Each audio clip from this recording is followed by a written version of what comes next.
near post corner, and it really is part of their MO.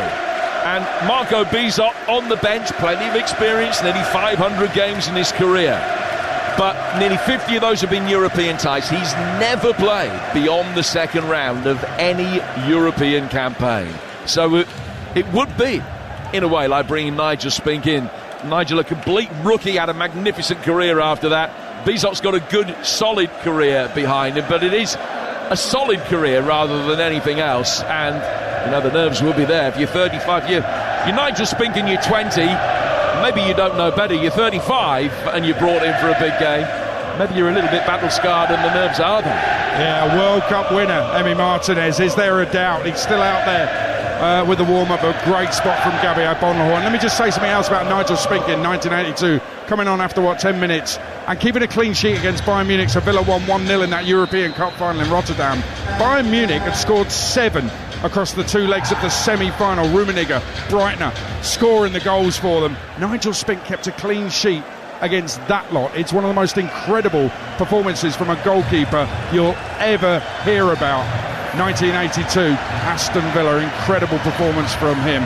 You listen to the Champions League live on TalkSport with Enterprise Rent-A-Car. Here for it. Book now at enterprise.co.uk. Will be Champions League next season for Aston Villa. It's Europa League Final tonight here in Turkey. Let's have a look at the Villa midfield and the shape of it, really, because you've got McGinn and Buendia either side, Andy Townsend, of Morgan Rogers. And you, very briefly, you've spoken about Morgan Rogers and where he's most effective. What's your view on it? Well, I personally think Morgan is at his very best when he has that little bit more room to float and run at people, and I think he gets that off the left-hand side a little bit more.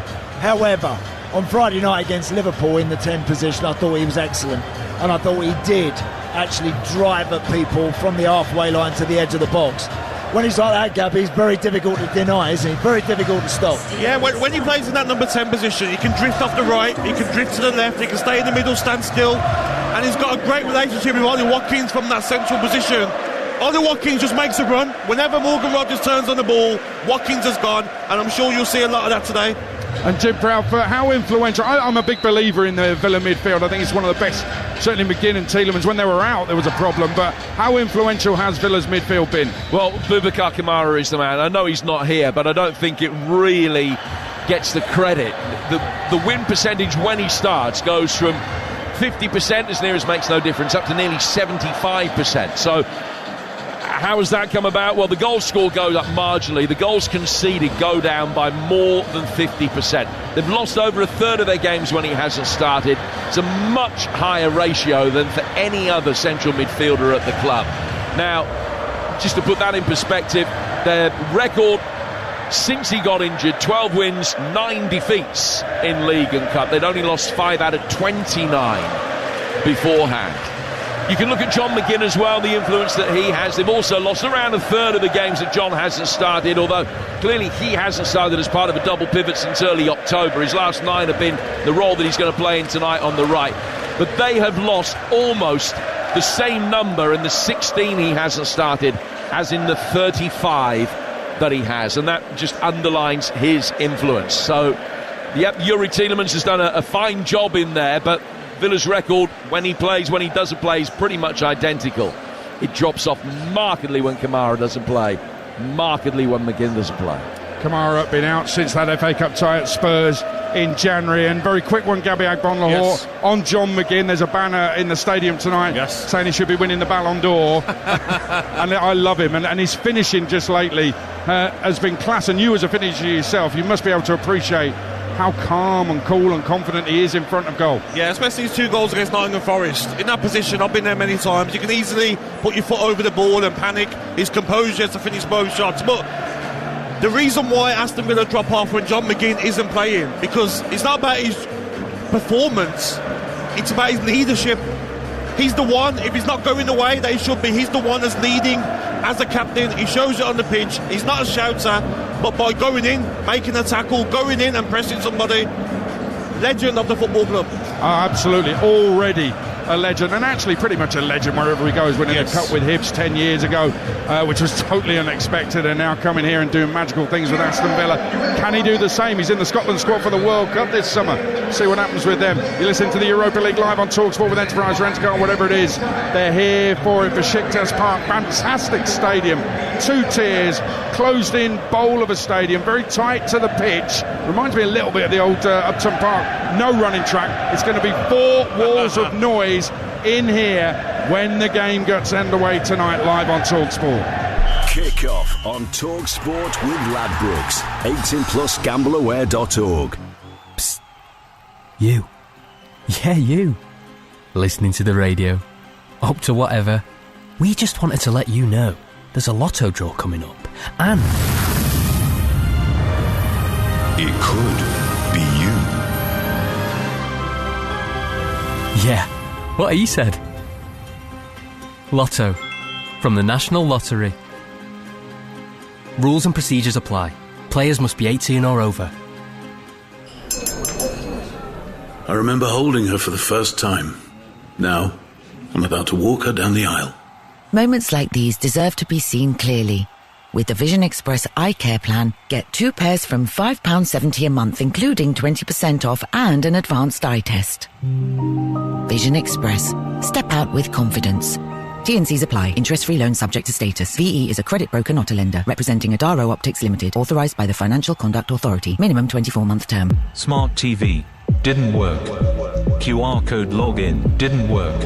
Re-enter login. Didn't work. Voice-activated remote. Didn't work. We can fix that, but our casino app is actually pretty good. Wager £20, get 100 free spins with Midnight on eligible games. Search Midnight Casino or download the Midnight app today. New customers only. Restrictions and T's and C's apply. 18+. Play responsibly. Gambleaware.org. Oh, bad traffic. Great news, isn't it? More time in the car. Joy. Maybe you don't feel it. Maybe you don't drive a Lexus NX yet. But when you do, you'll see the positive of peak hour, the delight in a detour, the love of the long way. The Lexus NX plug-in hybrid. Experience amazing before you arrive. Time to get your summer look sorted. With VeryPay, babe. Glow up with Gatineau Body Bronze, only £40. And the GHD Chronos Max, only £309. And the Mango Contrasting Canvas Bucket Bag, only £36. Shop iconic beauty and fashion at Very today. Plus get more time to pay with VeryPay. Very. Let's make it sparkle. Standard delivery from $3.99. Get a free bet when you bet £5 every week of the Premier League season and a big boost every day. That's Ladisfaction from Ladbrokes. And for extra Ladisfaction, here's the T's and C's Garage Style. 18+, 1st of September to 24th of May. Opt-in weekly. Selected Premier League markets. Match 1 free bet per week. Values vary. Restrictions and T&Cs apply. Daily odds boosts. T&Cs on ladbrokes.com. Gambleaware.org. As a sizzling summer of sport approaches, you could be enjoying it on the ultimate Superfan TV package thanks to TalkSport and Sky Glass. Listen to the Superstar Breakfast all next week. Go head-to-head with another listener in a sporting shootout, and you could win a state-of-the-art TV made by Sky, a Sky Glass, including a year-long Sky subscription ready for next season. Play Bring It Home every morning next week from 6 on TalkSport with Sky Glass, the TV designed for football. Find out more at sky.com/glass. Europa League Live on TalkSport with Enterprise Rent-A-Car. Whatever it is, we're here for it.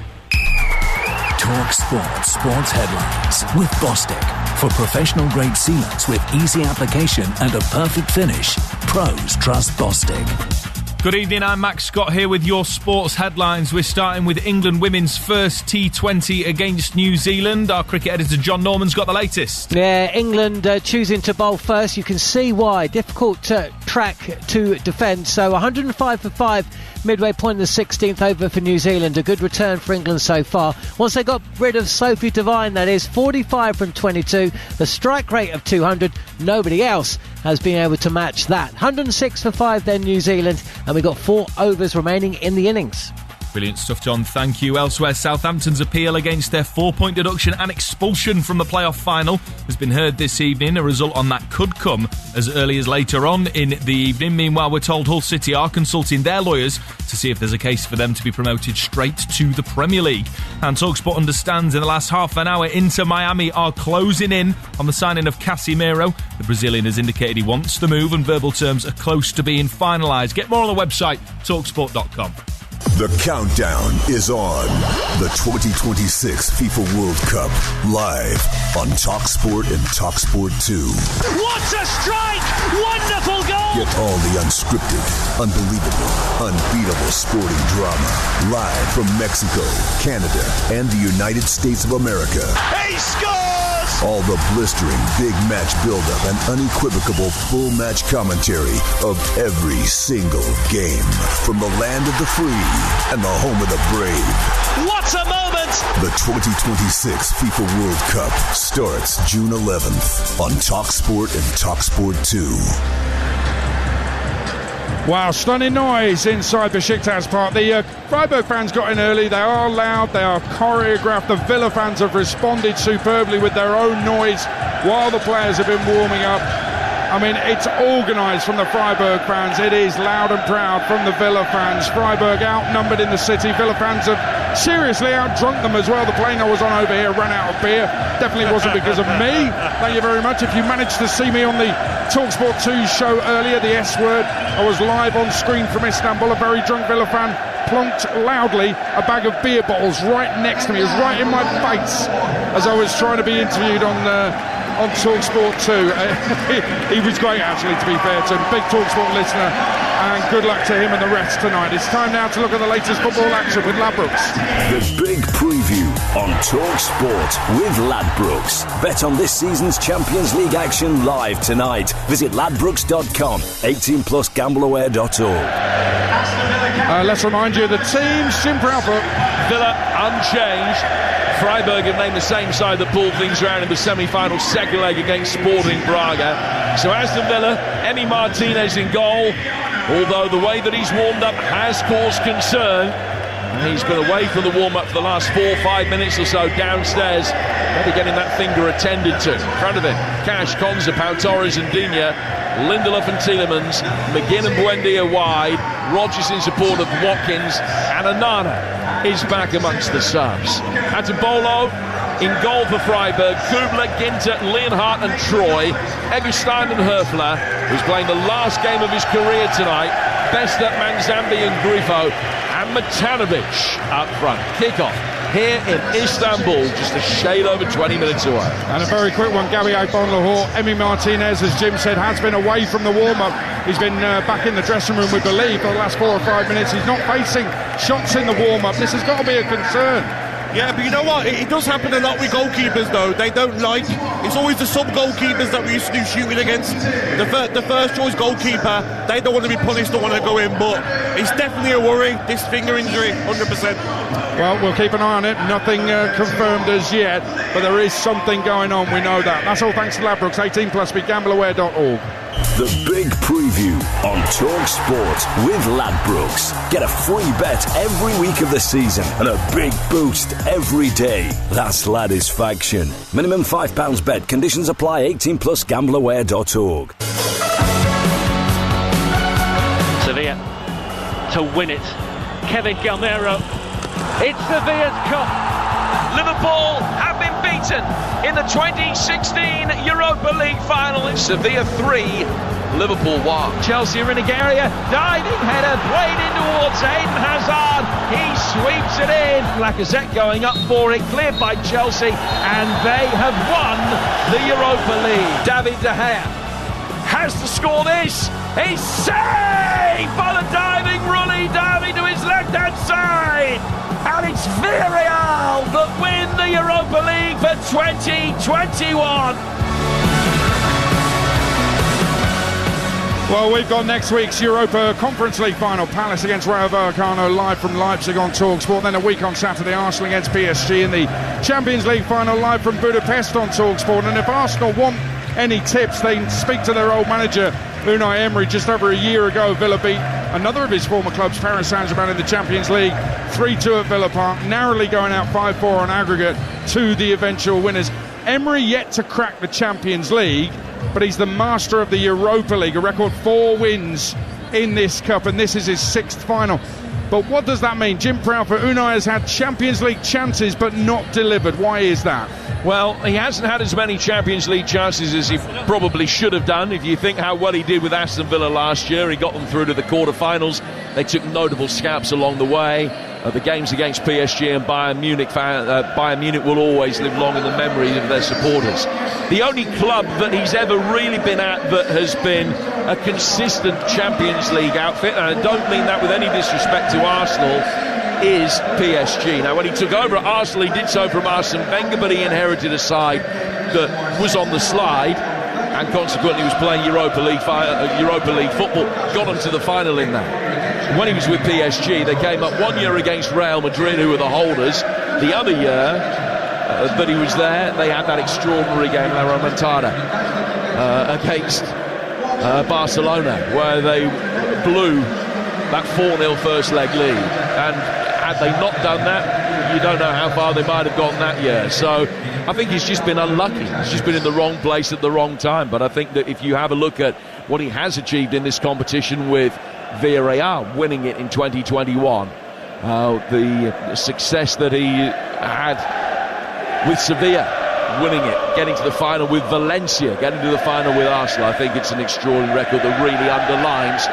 exactly how good he has been as a manager, and of course getting Villa to their first in more than 40 years. Do you know, Jim, I think the suffer rate in the Champions League is so great. I think if I've heard Sir Alex talking about those years before United did it, and where they were beaten in games that they thought they might ordinarily have got through, and all of a sudden in a whisker it's gone away from them. That's Champions League football.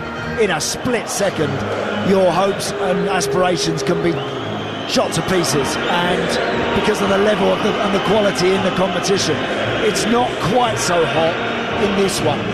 So that may have a reason why that Unai, with the teams that he's had, has been particularly sharp in the Europa League as opposed to Champions League.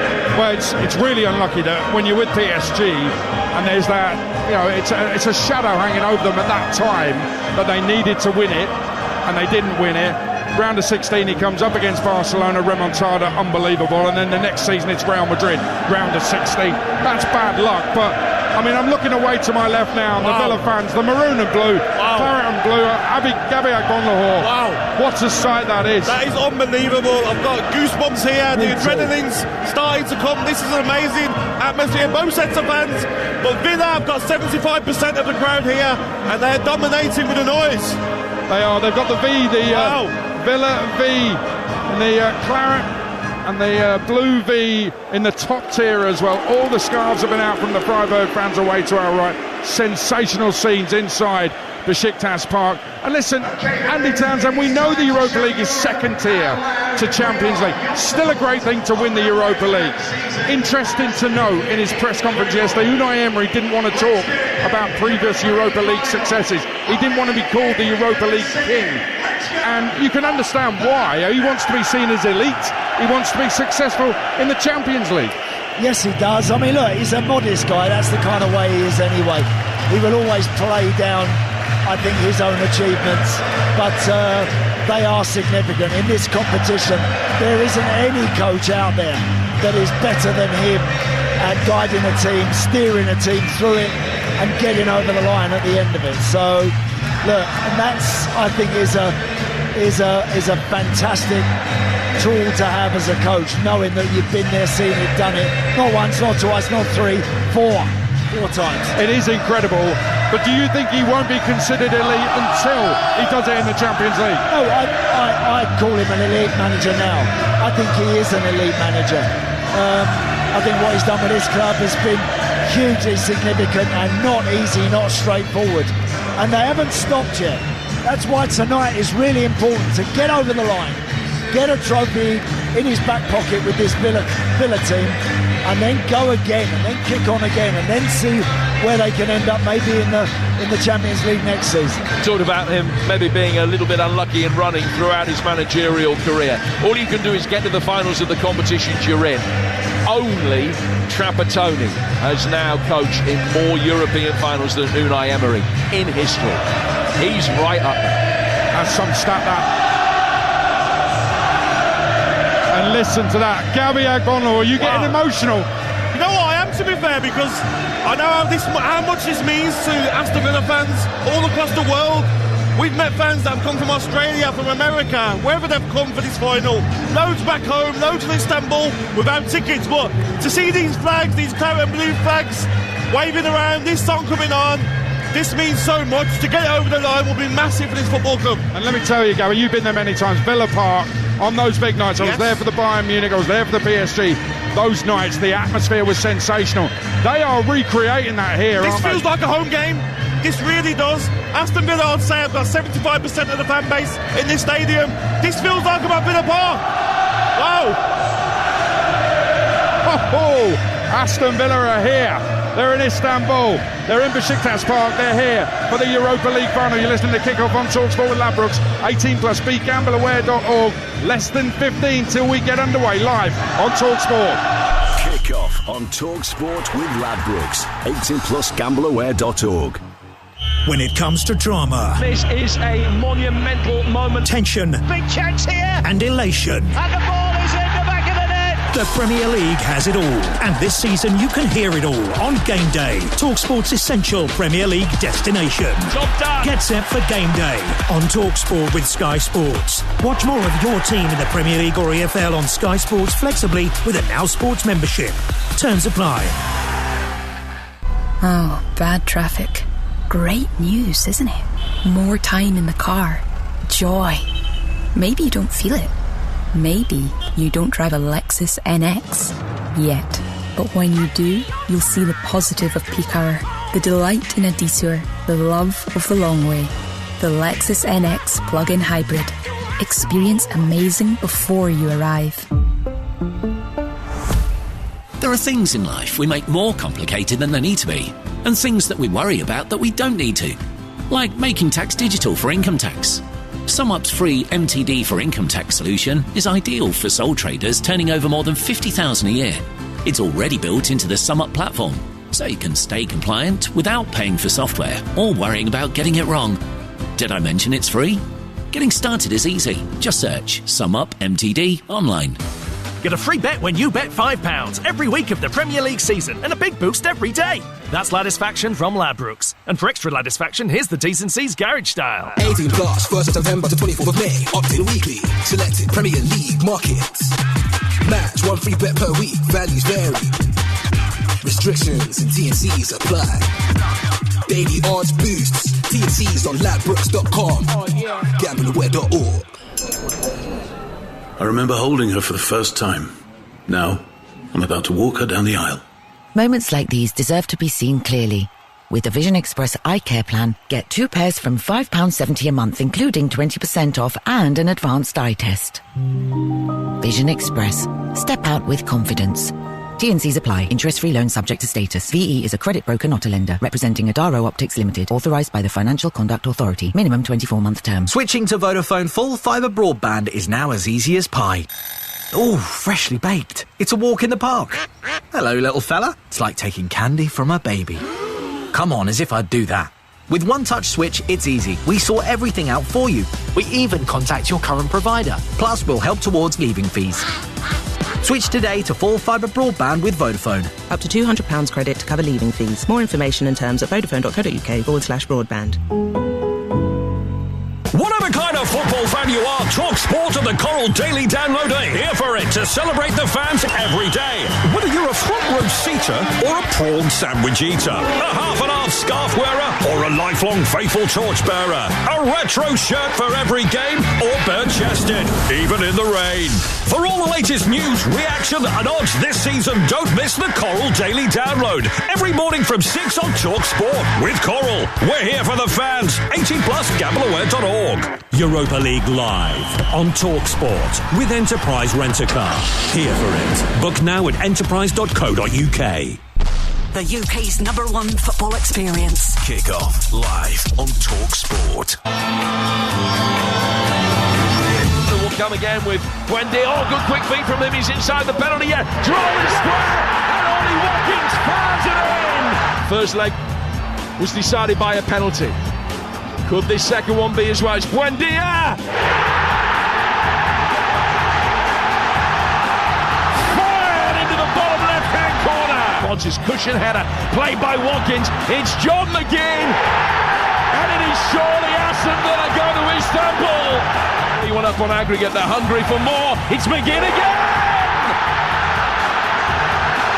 Any lingering doubt has been erased. The Claret and Blue are off to Istanbul. Villa beating Forest by 4 goals to 0. 4-1 on aggregate. And Villa are in the Europa League Final.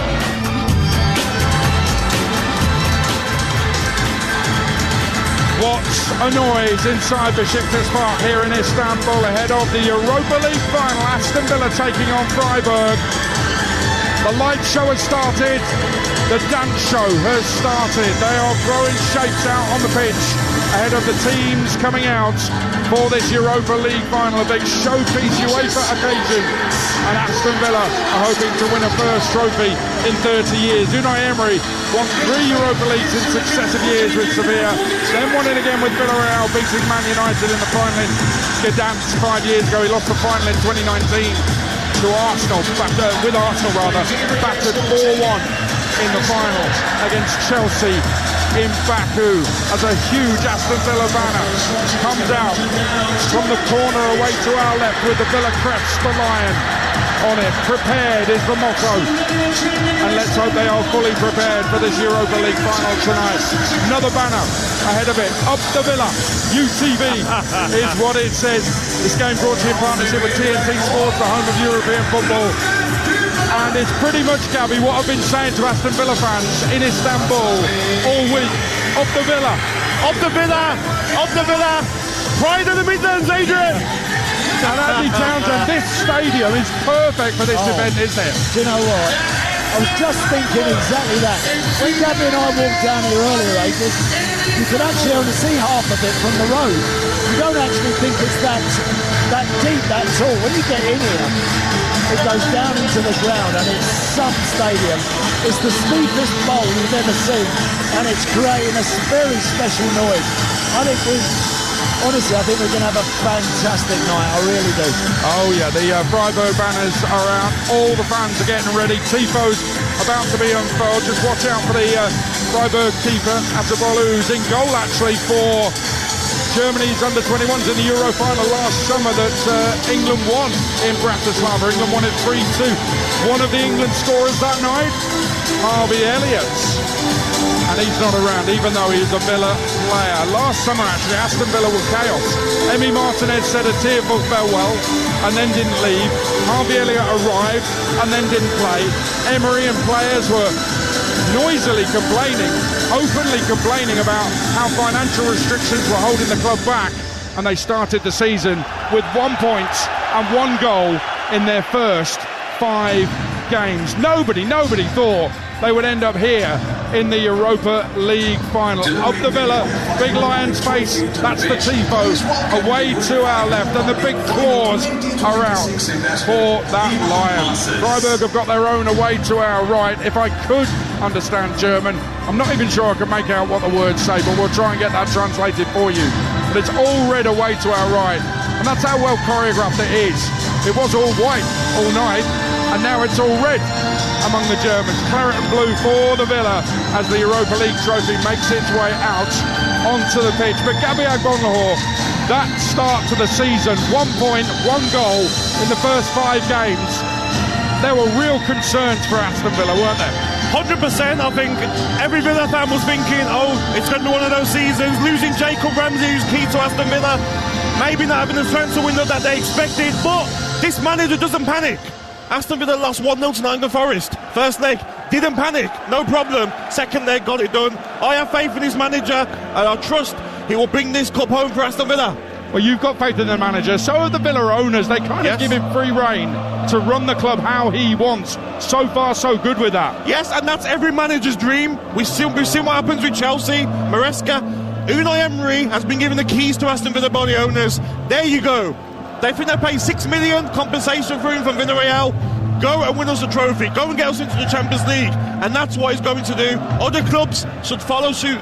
What does it mean? What would it mean to Villa fans, Gabby, like yourself, if Aston Villa win this thing tonight? This would mean more than anything. Like I said to Andy before kick-off, Aston Villa fans across the world are going through a lot. People might be really poorly. This could give so many people that are going through a rough time a boost in their life. Football means more to fans than anyone believes. From being a player and being a fan, I understand it a lot more now as a fan, how much this means to everybody, so I'm hoping they can get it over the line. Yeah, we said the same when Palace won the FA Cup, same tonight. It's a generational thing for Aston Villa, 30 years since they won a trophy. Can they get one tonight? Teams are on their way out. By the way, Jim Proudfoot speaks perfect German, and then the red flag will wave is what the Freiburg banner says. My thanks to him. Teams on their way out. It means we are so close to kick-off. Now all three playoff finals this bank holiday weekend are live on the TalkSport network, including Saturday's championship decider. It's Hull City against Middlesbrough for now. We may have more on Southampton's appeal as the night goes on, so stand by for that. TalkSport at all three European finals starting tonight here in Istanbul. Aston Villa are so big, even the future king follows them. He's here tonight. 30 years since a trophy. Is tonight the night? Villa the heroes, Freiburg the villains. It's the Europa League Final, and it's live on TalkSport with former Villa captain Andy Townsend alongside your commentator Jim Proudfoot. Adrian, thank you, and a very good evening to you on one of the biggest nights in Aston Villa's proud history. And it's been some time in coming. They say that you can only truly relish the good times when you've experienced the bad. And such is the nature of the Villa journey that every supporter here in Istanbul, bedecked in claret and blue, will fully appreciate the moment.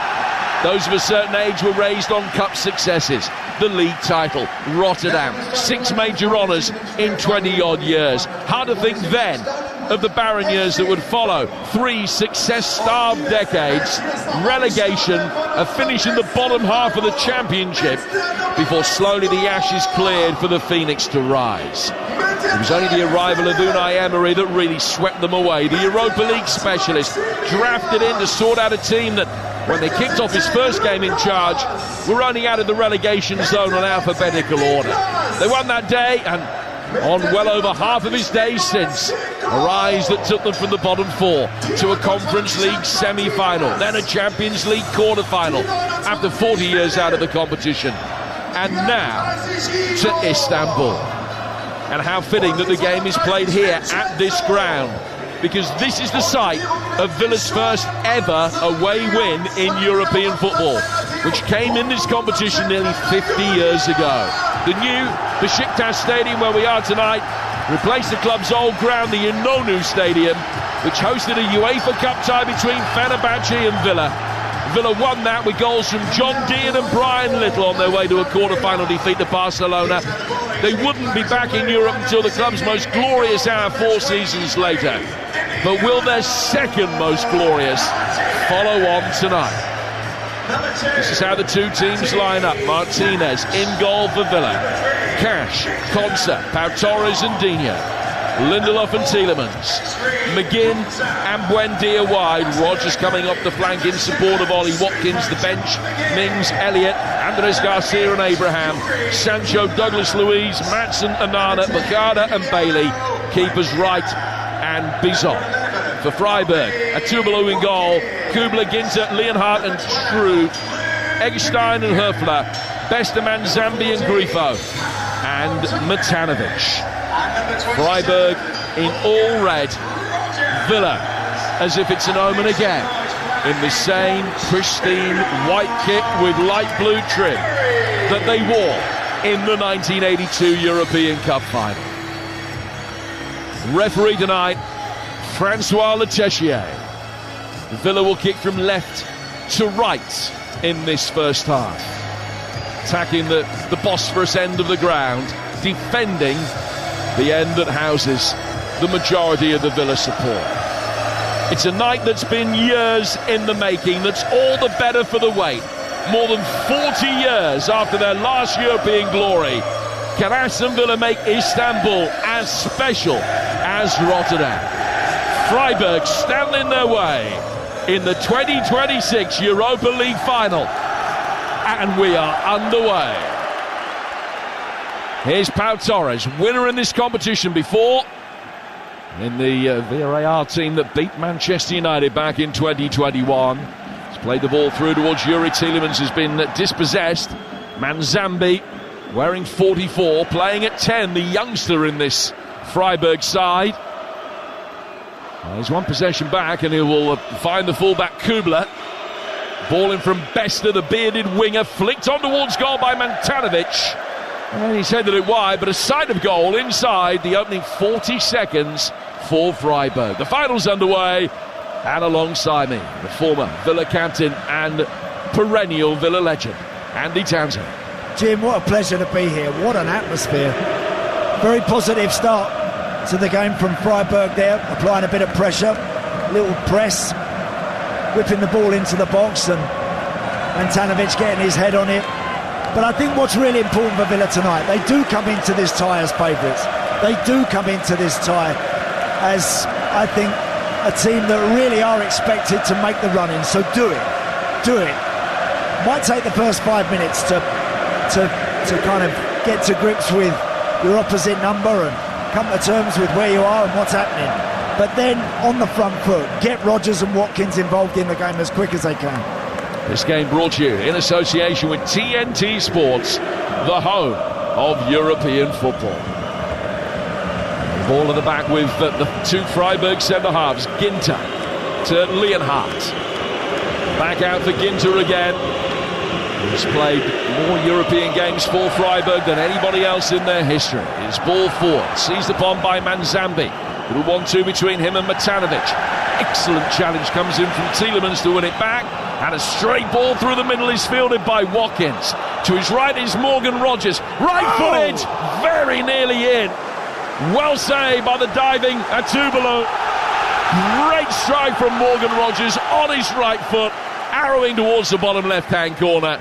And the young goalkeeper equal to it. Yeah, Villa turning the ball over, only about 7 or 8 yards actually outside their own box.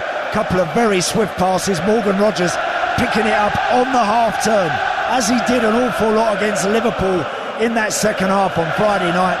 And he really tested the goalkeeper there. It was a stinging shot, and the goalie did well to save it. And now, no offside flag against Watkins as they go route one right through the middle, and he just scuffs it. Flag then does come up, and I'm sure rightly. Yeah. I think he nicked a couple of yards, but they didn't let play develop there. Well, they did. It looked like Ollie Watkins was 5 or 6 yards offside. Ball straight up the middle. Everybody misses it. And he managed to get his body in between him and Ginter, I think it was. Rolled him, but scuffed the shot a little bit. But great start to the game. Philip Troy playing at left back, finding Leonhardt. Esri Constance is there to head the ball away to the halfway line for Aston Villa. Troy mops up, back from him to Leonhardt, who will go back to his goalkeeper again. They've been in pretty indifferent form, Freiburg, coming into this. They've lost 4 of the last 7. Only won 8 of the last 18 games that they played in League and Cup. As their league form's gone off, they have prioritised this European competition. This is the first European final in which they've ever played. In fact, it's only the second final in which the club has ever played at all. The last one being the Pokal, the German Cup, back in 2022. They lost it on penalties to RB Leipzig. So tonight they're going for the first piece of major silverware in the club's history. Got a throw which will be taken by Lucas Kubler. Recalled to the side at right back tonight. in towards Manzambi, who's had a good start playing at 10. Bester goes down. Villa will try and bring it away. One back by Eggstein, but the flag is up for the official on the far side, and Francois Leterrier, the French referee, is given a free kick Villa's way, about 15 yards outside their own penalty area. 0-0, 4.5 minutes gone here on TalkSport in the Europa League Final in Istanbul. Yeah, and you can tell Manzambi actually, number 44, playing as a 10 really, alongside Matanovic, or just behind him. He has had a lively start. He looks sharp, and every time he gets the ball he wants to run forward, run at people. So Villa, Yuri Tielemans, Victor Lindelof, be aware of him. McGinn trying to turn his man. He did a really good job to get away from Troy, who is booked for bringing him down. So the young Freiburg left back already on a yellow card with 85 minutes to go. Yeah, that's an early card to get, that is, for the young left back, and up against someone who's a wily customer in John McGinn. So he's got to be very careful, Troy, now when he wants to dive into a challenge, because John's really good at getting his body in, protecting the ball and inviting a challenge. So Troy in the book, and Villa take a free kick that they've worked out from the back. Pau Torres back here for Tielemans, chipped over the top again, this time for the run down the left hand side from Emi Buendia. Digne is in there, he might get to it, he's pulled it back in, and it's an acrobatic clearance from inside the penalty area before the whistle goes. Leonhard got the ball away, Watkins was waiting for it to drop, the whistle's gone, and it's a Freiburg ball. 6 gone, good start from Aston Villa with that early side of goal from Morgan Rogers. Tuvalu able to beat that one away, and they've got a free kick now inside their own box. Play that towards Leonhard. There's no pressure coming in on him. Morgan Rogers in these early stages, as he was on Friday against Liverpool live on TalkSport, very much up alongside Ollie Watkins in a 4-4-2 formation for Villa. And he comes for Grifo, the German-born Italian international. Long ball forward from him. Matanovic backing into Konsa has given the free kick away. And the Croatian international leading the line for Freiburg. He's got 15 goals this season. I'm just saying that he got caught on the Achilles as the pair were waiting for the ball to drop, that the free kick should have gone the other way, but it's a Villa ball. No, it's the right decision. Matanovic wasn't even looking at the ball. He was looking at Ezri Konsa as the ball was in flight, delivered about 40 yards up to him. And all he wanted to do was bump into Ezri Konsa, and the Villa man quite rightly hits the floor, gets the free kick, pressure relieved. But it's been a bright start, a good start. I think both teams have already shown that when they get the ball in their feet, 30-40 yards from the opposition's goal, they can make something happen. You're listening to Villa Freiburg in the Europa League live on TalkSport with Enterprise Rent-A-Car. Whatever it is, they're here for it. Ball played forward, another shove from Watkins. That's a good battle between Watkins and Ginter. And Ollie Watkins, from the early instalments, will feel that it's one that he can win. Villa looking for that long, early ball forward. There was just a little pull of the shirt from Watkins. Well, the referees might have let him get away with that. Yeah, I like that from Emi Martinez. I like the fact that he's looking to mix it up a little bit, roll it out to the centre halves, but also don't be afraid to go long. Tielemans, Buendia, Rogers down to McGinn, who's got Cash making a run outside him on the Villa right. Back is there for Victor Lindelof. Finalist in this competition 5 years ago, hoping to be on the winning side this evening. And it goes towards Luca Digne. Back for Pau Torres, who has won it before. And he'll just bring the ball inside the centre circle. Plays the pass down towards Lindelof. Watkins making a darting run. And Rogers trying to draw defenders out of position with a dynamic run from left to right across the edge of the penalty area. Villa working back to go forward. Buendia comes to meet it. A good exchange of passes between him and Digne.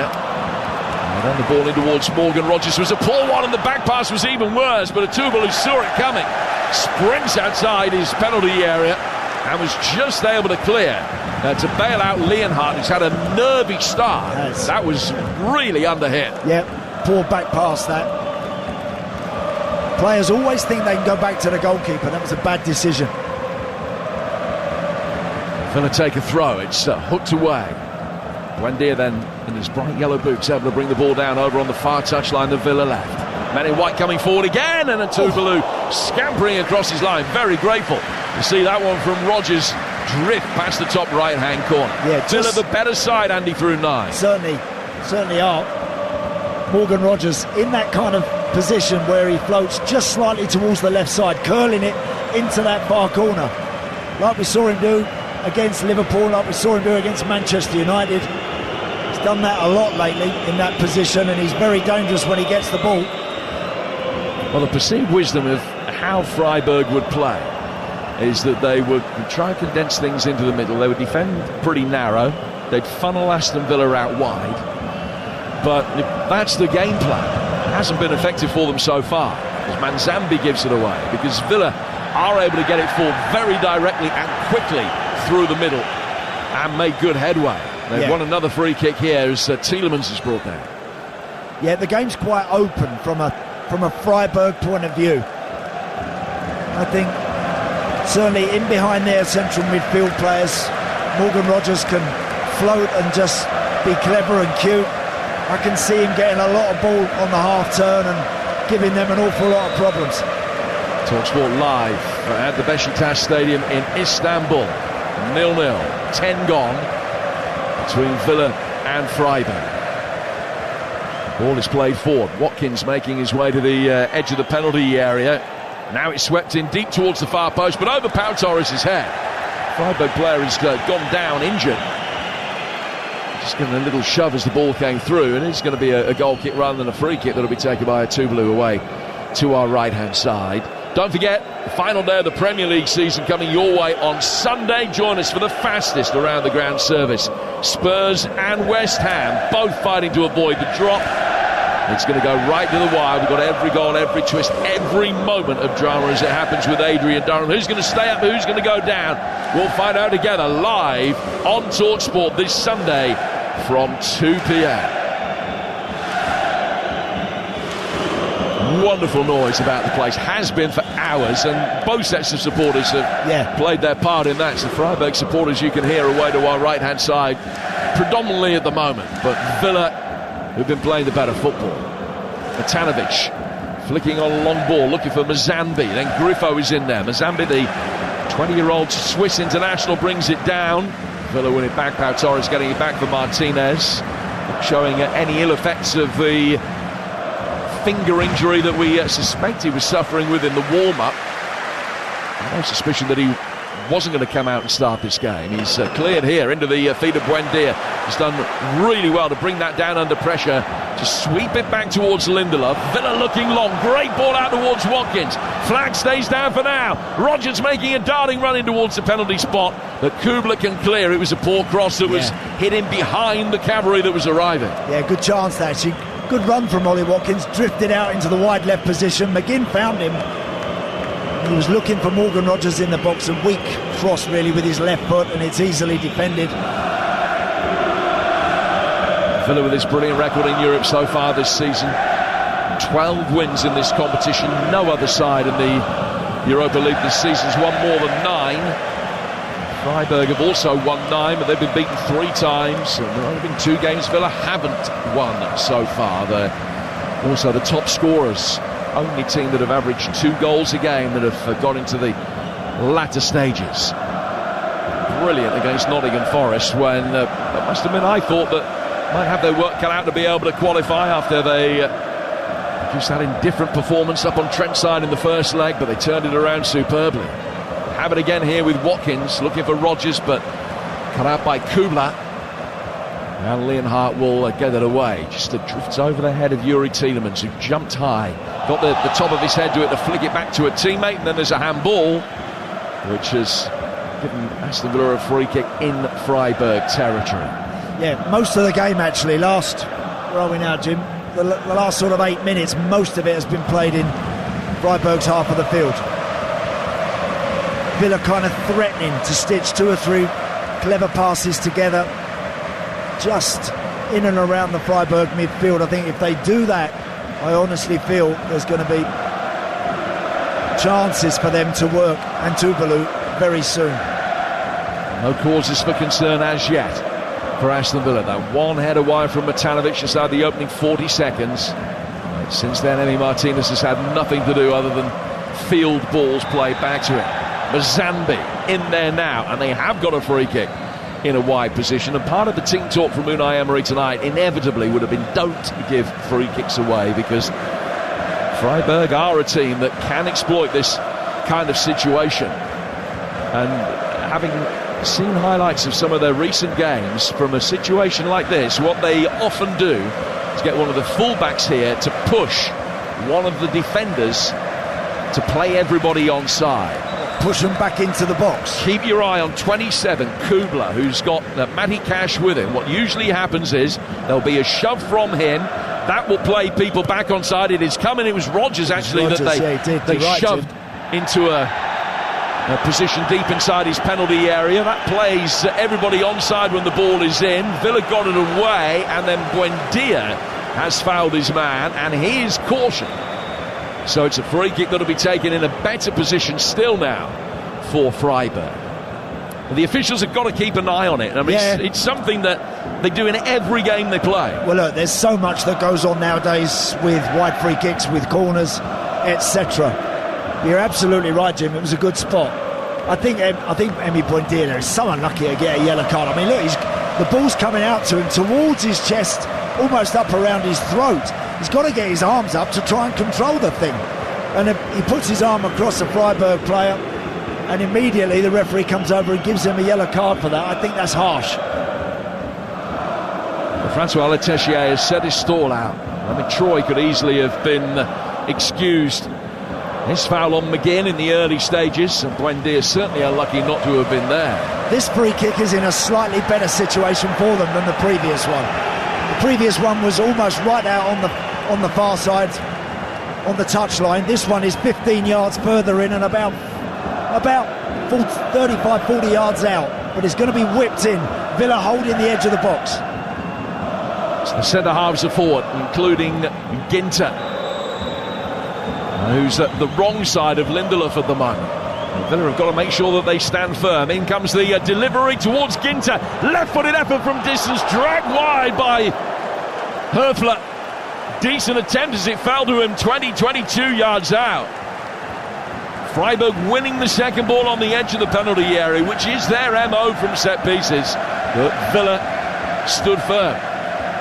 Yeah, I'll tell you what, that's a good... The actual ball that was whipped in was useful, and they had red shirts really piling in after it. Villa managed to get it away to the edge of the box before Höfler it was who took the shot, scuffed it and dragged it a bit. Actually should have at least hit the target from there. Thankfully, from a Villa point of view, it was wide.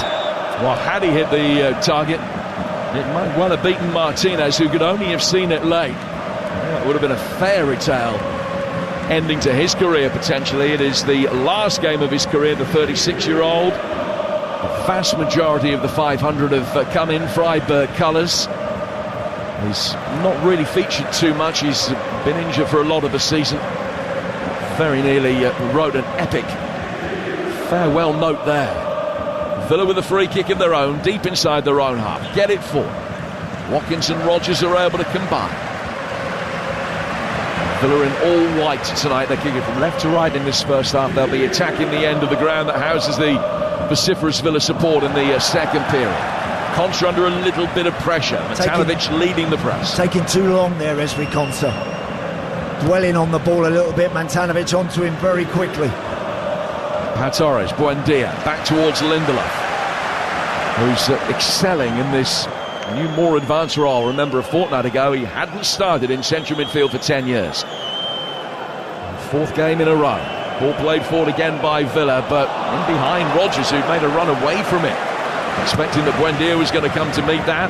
Freiburg get it back to their goalkeeper. Tuvalu's just chipped it straight out of play for a throw that'll be taken on the Aston Villa right-hand side. 18 gone.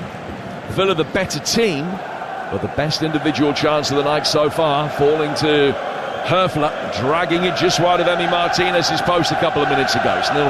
Yeah, I mean, Morgan Rodgers had that shot in the opening sort of 5 or 6 minutes, which and Tuvalu had to really do very well to handle, but it's competitive, that's for sure. It was always going to be. Grifo's ball back. Eggestein has lost it. Watkins, lovely turn from him, wearing that white bandage above his left eye again tonight, Ollie Watkins. Back he goes for Ezri Konsa. Pau Torres fires one in. It was a good low trajectory ball that almost picked out Morgan Rogers. Freiburg struggling to deal with it. Cash wrapping his leg around Grifo, and the pair of them almost ended up waltzing towards the fans on this near side and diving into the crowd as they lost their balance. No harm done, there's no malice from either player, and there's a conciliatory handshake as they walk away. It's a goal kick that Freiburg will take away to our right hand side. You're listening to Villa Freiburg in the Europa League. It's live on TalkSport with Enterprise Rent-A-Car. Whatever it is, they're here for it. 0-0. Yeah, Matty Cash going over the boards there along with Grifo. That's that sort of stadium. It's a real sort of tight bowl, and there's not that much room around the outside of the actual playing surface. Only maybe 4 or 5 yards all the way round. The ground that's not dissimilar to Freiburg's own on the very southwestern corner of Germany in the Black Forest. Had possession here with Eggestein. Down towards Grifo. Cash comes to meet it very strongly, and the referee is going to book him. And that seems harsh as well. So that's 2 Villa players in the book, and you could argue that neither of them are merited. Well, I'll wait to have another look at that, but I thought the ball actually went... When Matic, I'm just watching a run of it now, he wins the ball because his foot is slightly high and he twists on the side a little bit. The momentum, the follow-through catches Grifo, but there's absolutely nothing he can do about that. He wins the ball, and it's one of those challenges nowadays that everyone goes crazy about. As a player, you can't do anything about it. He's won the ball, and his foot is going to catch the opposing player, and that's what happens. Well, Grifo is kicked up underneath once the ball has passed him, and he's kicked up into the studs of Cash's boot. Tell you what, it's a slight worry for me already. We've seen, I think, out of the 3 yellow cards we've had so far, 2 of them I think have been very soft, Jim. You know, look, and listen, of course referee's job is to protect players as much as anything else, but I don't think Matty Cash deserved the yellow card for that challenge. I really don't. I think the ball was there to be won. Grifo's first touch wasn't good. The ball got away from him. Cash intercepted, and then a little bit of follow through. He catches him. He's still down. Hopefully he'll get back up. And it already feels like a game without a single hint of malice so far tonight that might not end 11 against 11. Well, look, you know, you can imagine. We're already, we're 20, coming up to 22 minutes in. We've had 3 yellows already. So Grifo's back on his feet. It's another free kick. Bester is going to take it. The right winger is amongst the scorers at the weekend. And again, we will keep our eyes on the pushing and shoving from the men in red, just trying to ease Villa defenders back inside the penalty area. They do it so well. So Grifo has received this treatment. Doesn't have to leave the field of play because it was a bookable offence. And he'll just trot away now to leave this free kick to Bester, the left-footed right winger. Sends this one deep inside the penalty area, too deep. Dini gets a shout to leave it. Actually control it over on the far touchline, the Aston Villa left, and then pump it for Buendia going up for it. Has been able to get it away from Kubla. Freiburg win it back and play deep into Villa territory again. Eggestein's ball forward, not the best. And he picking out his opposite number 8, Yuri Tielemans. Villa getting it back with Digne for Pau Torres. Down towards Cash on the Aston Villa right. Now forward they come again. John McGinn. Hasn't seen an awful lot of it so far. The talismanic captain. And he's pulled it back here towards Victor Lindelof. Watkins and Rogers both waiting. Watkins, the more pedestrian of the two, just isolating himself up against Ginter. Rogers' movement trying to draw Leonhardt out of position. Villa recycle it from the right out to the left. And then work it back again. Pau Torres back for Emi Martinez, who has played in 4 major finals in his career, including, of course, the biggest of the lot, the World Cup final. He has won all of them. Ball forward. Watkins going up for this. Backing into Leonhardt. Freiburg can get it away. And Grifo will turn it back for his centre-half Leonhardt again in his white boots. Slows things down. Rodgers, no thought of engaging or trying to press from here. And so it's a relatively comfortable ball played down towards the left-back Troy, albeit that he's now come into a more central area. 24 minutes in here on TalkSports, 0-0. Troy's continuing the run forward. Grifo trying to scoop it over the top. One down on the left-hand side by Manzambi. Grifo into space in the middle of midfield. Influential Eggestein has it now and plays it to his right. Ginter to Kubla. They've had a good spell, Freiburg, I think, for 10 minutes. Those free kicks kind of stimulate them a little bit, just give them a little bit more belief, and they've had a nice chunk of the ball, and Villa have been on the back foot a little bit more now. Besta goes back inside the centre circle. Now they look for the long ball over the top, which he's headed down. Matanovic trying to control it. Konsa gets it away from him with a clever flick, and then the offside flag comes up. A good 3 or 4 seconds after the initial ball was played, the officials at least being very consistent in letting the play develop before raising an offside flag. Yeah, he is offside actually on the far side there. I think it was Grifo who was just a yard offside. One thing with Mantanovic, the centre forward for Freiburg, big lad, big tall boy, and he likes the ball. You can tell up to him in the air. He's already won his fair share of flick-ons up against Ezri Konsa, and because of that they've got Manzambi and others that will try and run onto those and gamble with those runs. So again, Villa, when Freiburg do go long, got to make sure they stay with those runners. Lindelof gets it forward here for John McGinn. It is 0-0. Not too many decent chances have been created so far. Only the one attempt on target, which was from Morgan Rodgers and comfortably saved.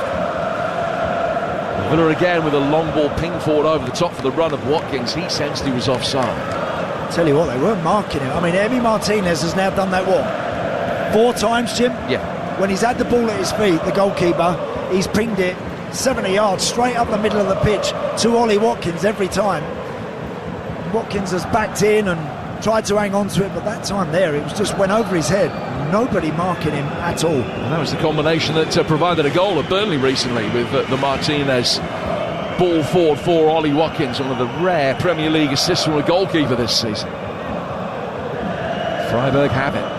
Manzambi chipped a little bit too straight for Matanovic's run, and out of play for a goal kick that will be taken by Martinez away to our left. We played nearly half an hour. It is still 0-0 here on TalkSport. So much time to react on TalkSport this evening at the conclusion of the game with the Sports Bar, of course.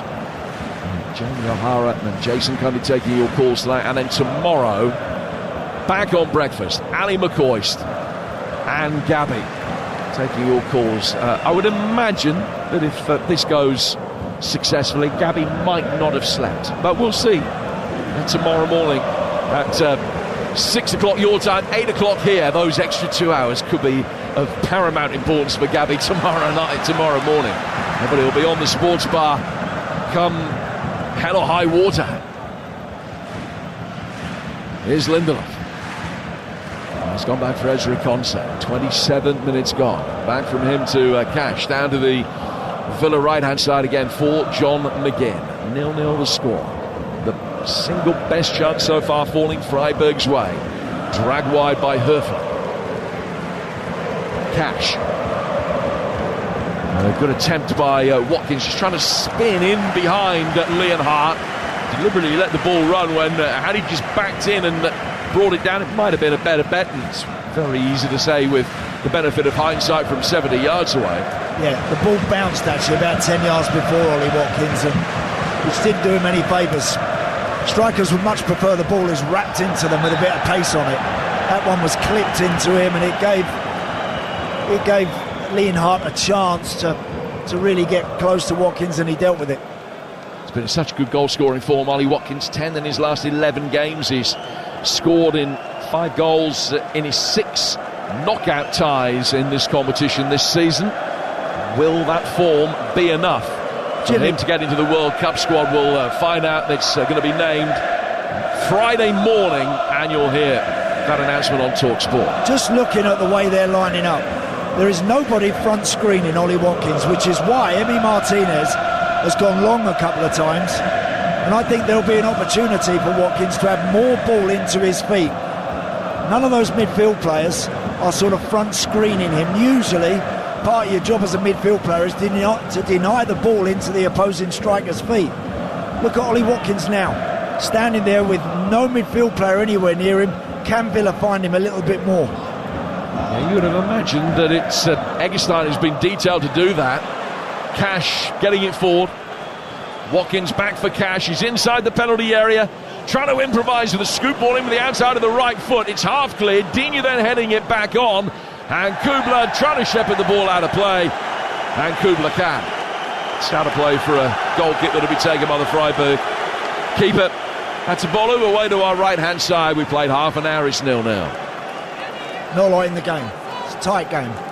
Certainly, I think opening 10 and 15 minutes, I thought Villa actually started quite brightly. Got Rodgers involved, Watkins, they were trying to find him. And to their credit, Freiburg, they had those free kicks, which kind of got them going a little bit. They've had that a little 10-minute spell as well, but a lot at stake tonight, as you would expect. The game at the moment is very tight. And this is the first of the 3 showpiece European finals. We've got them all on TalkSport. Conference League and the Champions League coming your way over the next couple of weeks, with Palace and Arsenal both in action, and we've got all of the playoff finals as well, which may or may not be Hull against Middlesbrough. Who knows? It is at the moment Saturday afternoon, 3:30 kickoff between Hull and Middlesbrough, and that game is live on TalkSport, with the League One and League Two playoff finals to follow over the bank holiday weekend. Stockport Bolton on Sunday.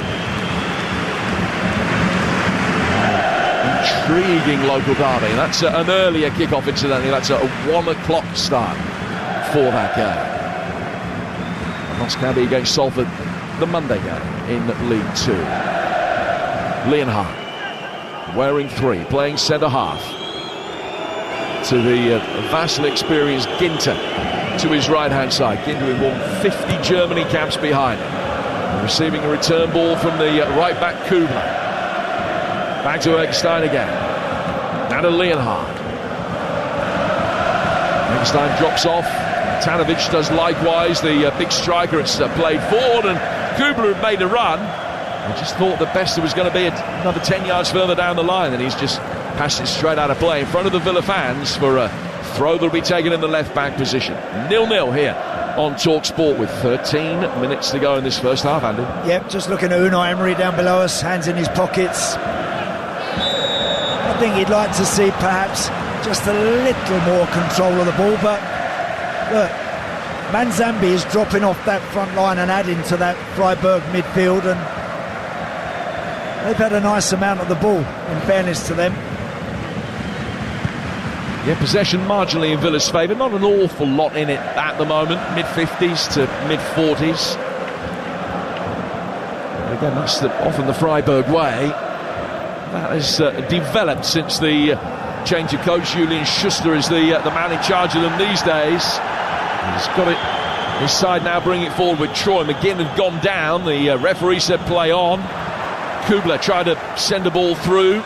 Well cut out. Rodgers diverts it back to safety with Luca Digne behind him, and now Pau Torres can bring it out from the back for the Villa, fighting Yuri Tielemans, score the winning goal in the FA Cup final a few years back. And Zambi's done really well to dispossess it, gets it back from Matanovic, lets fly from distance, and Emi Martinez diving away to his right makes a very comfortable save. 0-0. Do you know, I've been impressed with Manzambi. I like him. He's been sharp right from the get-go there. Yuri Tielemans, it was who had possession of the ball. He never gave it up. He chased him back. He hooked, got the hook tackle on him, pinched the ball back for his team, then hit one from about 25 yards, which bounced just in front of Emi Martinez, but the big goalkeeper gathered it cleanly. Yeah, he's really impressive, Manzambi. As I mentioned earlier, he's only 20. Interesting to see how he does in the World Cup. Here's Watkins cutting it onto his right foot, then his left. Still he goes. Couldn't pirouette past the last defender. And then as McGinn comes in there, it's deflected away off him and goes out of play for a goal kick. And there's an immediate post-mortem between McGinn and Watkins, with McGinn saying, you should have laid that back to me when you had the chance. Do you know, there was 2 or 3 challenges, Jim, on Watkins there, right on the edge of the box, if not in the box. And I thought for a moment he might have gone down. He didn't. There's a chance, you know. Tulu, the goalkeeper, is pressed by the Villa front line. Plays it out to the left. Leonhardt, tall blonde-haired defender, getting it forward. Controlled by Konsa. Midway inside his own half for Villa. He's shanked it out of play, off balance. A throw taken quickly. And Manzambi's then caught by Lindelof. And I think that's the first foul we've seen tonight that hasn't resulted in a yellow card. Manzambi, the player that is down. He's not a prolific player by any stretch of the imagination, but you can imagine him doing really well in the Premier League because he's a tall guy, and you can imagine he's still only going to fill out further. Yeah, again, as I mentioned, I've been impressed with his performance. I mean, Victor Lindelof didn't really catch him that badly there. Trip more than anything else. But Manzambi is getting some treatment, and they will certainly need him back up on his feet because I think he's been as lively as anybody in a red shirt. You're listening to Villa Freiburg in the Europa League. It's live on TalkSport with Enterprise Rent-A-Car. Here for it. Book now at enterprise.co.uk. So Manzambi just being held back to his feet. He's going to have to come off the field. Just a few instructions being given by the coach Julian Schuster, who replaced his mentor Christian Streich back in 2024. He will be the first German to lift this trophy since Franz Beckenbauer some 30 years ago. Troy, the left back, who'd been in lengthy dialogue with his coach, has made his way back into the heart of the midfield. And Manzambi is having to take the obligatory 30 seconds off, having received treatment. Villa holding a higher line this time, 6 yards outside the penalty area. Grifo sending this in. It's a deep one out towards the far post. Ginter trying to head it back. Buendia wins the seconds, helped on. Rodgers will chase after it. Should be easily cleared by Troy. It is, but he had to nervously hook it over his own shoulder. Then Buendia's done well. Watkins making a run through the middle. Rodgers has got time to pick out options. Gone to his left-hand side. Buendia, McGinn, lets fly. Blocked. Rodgers blocked. And it'll go down towards the dead ball line. Didn't have the legs to go out of play for a corner, so Digne played it and sweeps across straight behind the goal. And out of play for a goal kick. Freiburg 0, Villa 0. Yeah, when Freiburg have got a set play or a free kick, they send the big centre-halves up. And at the moment, they don't always cover for those guys particularly well when they lose possession. And Villa there exploited that. Morgan Rodgers picked the ball up about 10-15 yards in the Freiburg half. Turned, and no centre-half in sight. Just turned and ran. Fed Emi Buendia. Very nearly Villa there created a good situation. Leonhardt. Another long ball sent forward. Konsa dealing with Matanovic. He's not a particularly prolific striker. He's scored 3 goals in the last 2 league games. Well, it's his 50th game for the club tonight, and his goal tally is 15. So he's a 1-in-3 man. More fantastic choreographed support from the Germans away to our right-hand side as Rodgers plays the ball forward here, and John McGinn can't make any headway, bouncing up and down but in unison, and it gives you an effect, if you look at it for too long, of making you feel quite seasick. The ball played inside the penalty area, and it's knocked away by Ginter. Matanovic, good control from him, spreads it wide. Bester cleverly flicks out a right foot, lays it back through the midfield for Kubler. Back to Ginter at the heart of the back line again. Freiburg have made their way forward. All quiet again away to our right-hand side in the Freiburg end. Manzambi in the corner of the box, running at Victor Lindelof, who's followed him a long way here. Manzambi gets to the byline, fires across straight through the 6. Nobody could get there to attack. It was brilliant play by the young Swiss. Great run again. He's a player, this boy. I think there, once he got Victor Lindelof backing into the 18-yard box, Lindelof didn't really want to know. I don't blame him, because he's very tricky, he's very quick and direct. And actually the cross from Manzambi was fired across the 6-yard box, and he evaded everybody and went out for a throw-in on the far side. Well, Cash, Conser and Pau Torres all did well to get out of the way of it. They had to make sure that they didn't just get a little nick on that, because it was delivered so quickly that it might have pushed it past Martinez. It didn't. Villa will bring it forward and now have a free kick on halfway as another poor challenge comes in. This one on Buendia. It's been quite stop-start the last 10-15 minutes or so. Yes, it has. Yep. I think the referee quite wisely as well. The last few challenges, Jim, he's just letting players get back up on their feet and asking them to get on with it. And that's absolutely the right call after making 3 in that opening 20 minutes. You can leave yourself nowhere to go if you're not careful. So good to see that, yep, there's a few bumps and bruises, but just let them get on with it. Buendia and Cash, who were just joining us, the Villa players in the book. It's 0-0 as Yuri Tielemans brings it forward here in Istanbul, finding Morgan Rogers to his left for Emi Buendia. Buendia for Luca Digne, and Villa have the first corner of the night. Good play. Again, Morgan Rogers in the pocket, picking it up, driving at people, and all of a sudden the white shirts around him come alive, and you feel something might happen.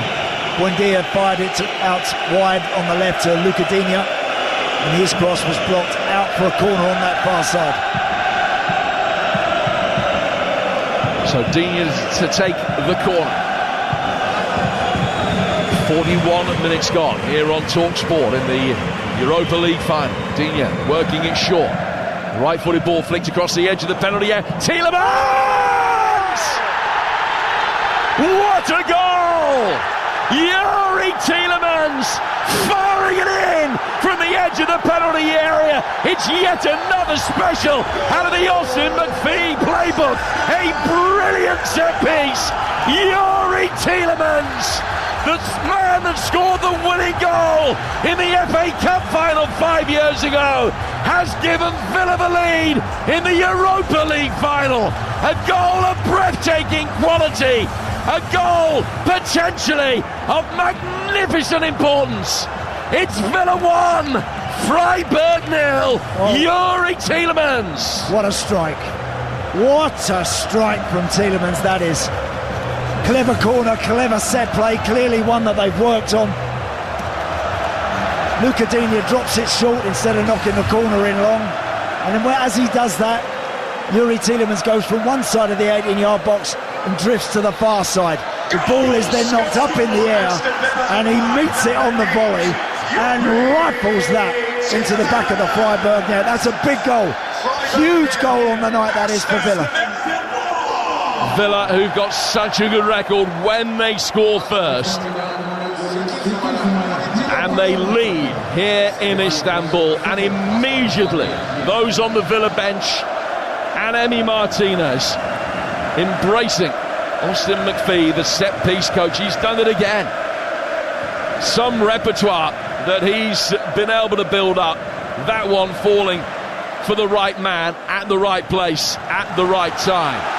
Yuri Tielemans, first Villa player to score a goal in a European final for the club since Peter With. They didn't concede that night in Rotterdam, and if they don't concede now, tonight in Istanbul, they will have won another European trophy. Yeah, it's a great time to score a goal as well. The game was tight. There's been nothing in it really so far. Both teams had little moments, little flurries, but the first real bit of quality has come for Villa via Yuri Tielemans. That's not a surprise, but it's a great goal. I mean, it really is a brilliant hit, because when it's on the volley, you know, you're never absolutely sure how you're going to hit him, but he was there.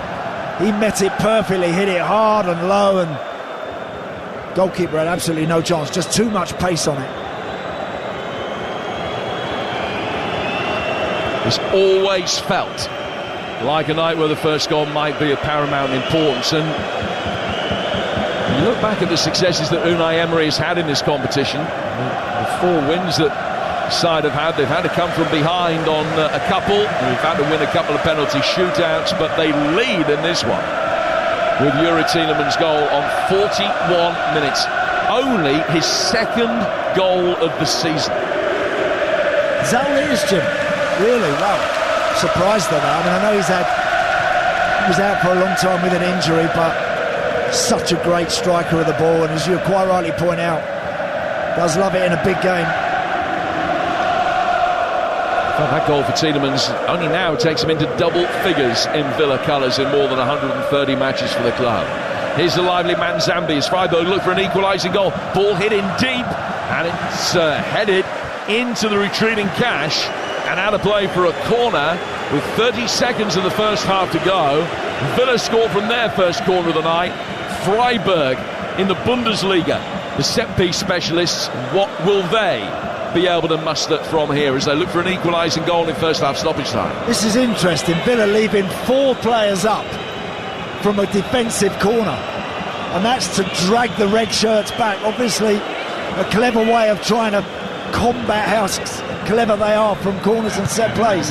Well, it is worked short across the edge of the penalty area for Besta, and he's played it in. Martinez has to come out and claim it, and he has, and now he'll bowl it out, and now there could be a numerical advantage for Villa on the counter-attack as they push forward with Tielemans the goal scorer. Out to Buendia, left-hand side of the box. Buendia, fought away, plays it in, and he's spotted just wide of the near post, deflected out for another corner. Very interesting passage of play there, because Villa pushed 4 people up from a defensive corner right on half-time. That's brave. That is brave, because that can work against you, and actually they had the chance there. Besta it was, who had the chance to clip something into the box straight into the hands of Emi Martinez, who released Youri Tielemans, and now Villa have a chance right on half-time. Can they provide someone with a decent delivery here? So what's in chapter 2 of the McPhee playbook? Let's find out. Got McGinn, unmarked, edge of the D. In comes this corner towards the near post, travelled a long way. The volley towards goal, they didn't really get hold of it. Ezri Konsa off balance. It was smuggled away by Ginter, and out for another corner on the Villa right. Yeah, it was a whip ball in actually off the left-hand side. Everybody missed it, bounced across the 6-yard box. Ezri Konsa closely guarded, got his left foot to it, and in the end the red shirts scramble it away for another corner, this time off Villa's right. We're halfway through, 3 additional minutes at the end of this first half. 1-0 to Villa. In comes this latest corner, in swinger, knocked away. Cash controls it, runs round it, plays it out to Tielemans. Tielemans for McGinn. McGinn, good ball fired in, and corner number 4 quickly follows. That's 4 in a 5-minute spell at the end of the half. Yeah. The last delivery that John McGinn whipped in with his left foot, in swinger of course off the Villa right, was a decent one, but it was headed away by a red shirt. So McGinn to take this latest one. Near post area has been vacated. Now they make runs in there looking for a flick, which has steered the ball towards the edge of the box. Digne keeping it alive. Back out towards Rodgers. Near the edge of the penalty area. It's just been forced away. Good strength. Maintains possession. Down towards Tielemans. Seconds remaining in the first half. McGinn. Cross deep. Headed back across the face of goal. Was going wide. Then is cleared by Besta. Down towards halfway. Great finish to the half from Villa. Really strong. One last opportunity potentially. Tielemans, McGinn, Buendia! Oh, Starling grading their name on the trophy now. Emi Buendia curling one into the top left-hand corner. This is going to be Villa's night. A night that has been decades in the waiting. What an end to the first half.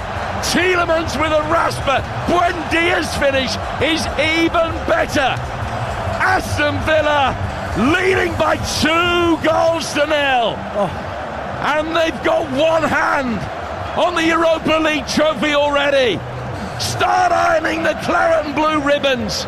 This is going home to Birmingham. What a strike, Emi Buendia. What a hit this is. Again, I mentioned about how strong they finished the half. I think the whistle has just gone. But what a goal. What a time to get that second one as well. Stunning end to the half from Villa. Unai Emery, Europa League magician. And it looks as though he's going to be doing it again. Still 45 minutes to go. But his side have conjured up two monumental moments. Brilliant finish by Tielemans. And then Buendia with one of the goals of his life, marking his 150th Villa appearance with a sensational strike. And at half-time in Istanbul, it is Aston Villa 2, Freiburg 0. They're on their way. Villa are on their way. The subs came on at the half-time whistle just to go and shake hands, cuddle those players, because giving them a 2-0 lead at half-time, the fans are celebrating already. There's another 45 to come. They've got to get the job done, but wow, what an end to the half from Aston Villa. And I tell you what, when Freiburg came off, they looked broken, absolutely broken. A Tielemans torpedo, Buendia's bender, and Gabby Agbonlahor was going crazy up here, Gabby. Wow, first of all, another set piece from Aston Villa. Rodgers gets it, dink onto the edge of the box. Tielemans, that is a hard finish, by the way. You could easily miss the ball, hit it over the bar, great finish. But Buendia, left foot from there, weaker foot, top corner. Freiburg fans are silent. They're silent. Up the Villa. Freiburg finish, surely. And actually, what I loved about the Buendia one, yes, it's like it's 1-0, and I'm thinking if they get another one here, that's going to break their spirit. And I think that's what's happened. He's looked up, he's looking for a pass, and then he thinks, I'm going to have a go, because he knows he can score from there. But you know what was crazy? Before that, Freiburg had a corner. Aston Villa sent 4 players up, 4v4. A risky manoeuvre from Unai Emery. It nearly worked. Tielemans on the counter-attack. Aston Villa can see blood. 3-4. Unbelievable. So the first one's from a set piece, Andy Townsend, and they're leaving 4 up at another set piece for Freiburg. This set piece coach needs a statue, doesn't he? Well, look, I mean, I've had a good few chats with Austin McPhee after matches, and I know how hard he works and how clever he is at what he does. It's not a myth that Villa work very hard at their set plays. You know what, as well? All of their set plays, he provides them for Unai. Unai chooses them. So he might have 7 or 8, and he'll go to the manager and say, which one do you want to use for next week, for this team? And the manager will choose which ones they want to use. And I tell you what, again, that's worked, like a charm. And it's not easy. It doesn't matter how many times you rehearse it. To do it when you really need it in the moment is tough. And the first one was a wonder strike. The second goal, I mean, they've afforded Buendia too much room on the edge of the box, but he's bent it in the top corner from outside the box, and it's just a perler, incredible. An absolute peach. Wow. You know what, and this great insight, Andy, into what goes on with Unai Emery and Austin McPhee. All the subs on the bench were looking at Austin McPhee and pointing at him with that first goal. But honestly, Gabby, some of those 2 finishes are absolutely sensational. This is proper football. This is an absolute joy that brings a smile to the face when you get goals like that. Honestly, Adrian, Tielemans' goal, right? We used to always do that, shooting the day before a game. Loads of players will try that technique. Some players miss the ball. Some players miss-kick it, the ball goes behind them. Some sky over the bar. Such a tough goal to score. The technique, head down, into the ground. Great finish. But Buendia, you have to say, weaker foot, you sort of say, all right, I'll let you shoot there. You're not going to chop back on your right. That's just a wonder goal. In finals, big players have to turn up. And Tielemans and Buendia have turned up. And I think as well, Gabby, and part of that is down to Unai Emery, because he's giving those players the freedom to do that. They're not scared to have a shot from outside the box, not scared to have a volley, a very difficult technique, as you say. They're just going for it. Do you know what I love about that goal, though? The first goal is that, like Andy says, you have to mix up the set pieces. You can't often repeat one, because Freiburg would have looked at every set piece Aston Villa have taken this season, something different. No one was marking Tielemans, but the ball from Rodgers has to be perfect. That was the part of the goal as well. We can't forget the ball for Morgan Rodgers. Outstanding, and it was quite a cagey game, Adrian. It was quite cagey. Both teams a bit nervous. Freiburg defended well, but wow, now the game will open up second half, I'm sure. Oh, they've got to come out, haven't they, Andy? Freiburg. Well, look, you know, I tell you what, this Aston Villa team, I would not want to be too down against these boys, because they've got to take risks, they've got to push, they've got to try and force a way back in, and believe you me, there will be room, particularly for Morgan Rogers with his pace and his power gap. There will be room for them to exploit that further. So as long as the boys are concentrating at the back, which up to now they have been, just the one real chance for Freiburg from Höfler, the central midfielder, from the edge of the box, scuffed his shot. We're actually watching a rerun of it in the stadium here as we speak. Should have hit the target, he didn't, it was close.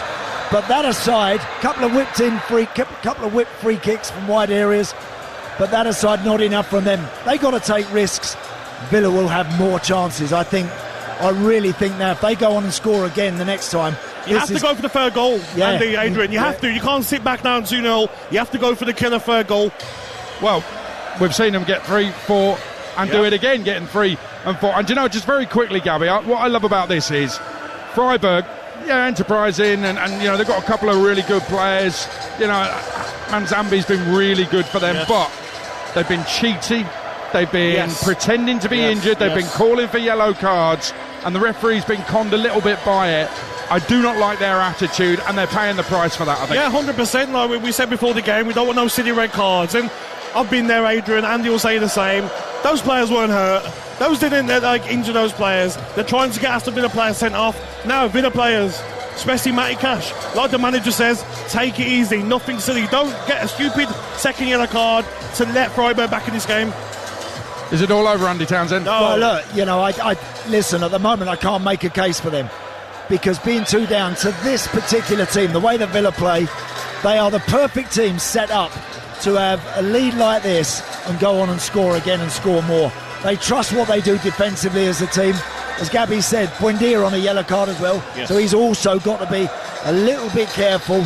But that aside, I'm struggling to find a way back in for Freiburg. They're going to need to score and score in the first 15 minutes. You know what I loved, Andy? Otherwise, Villa will score again. What I loved as well is Villa defensively. Conser has been covering Matty Cash and Torres every time. So the long ball from Freiburg is not on because Conser's doubling up.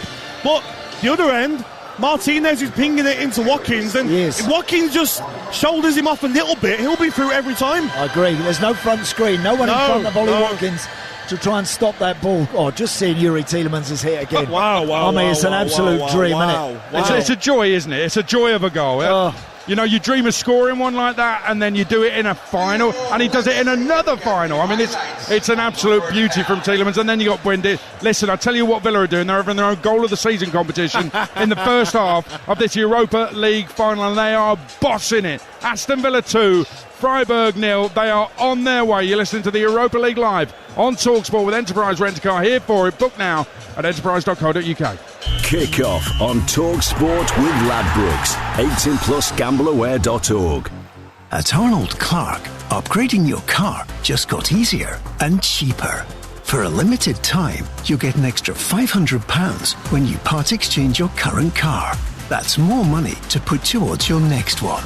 Plus, we'll give you 2 years free servicing when you buy a used car. That's 2 years completely free. Search the upgrade event and save on your next car. Only at arnoldclark.com.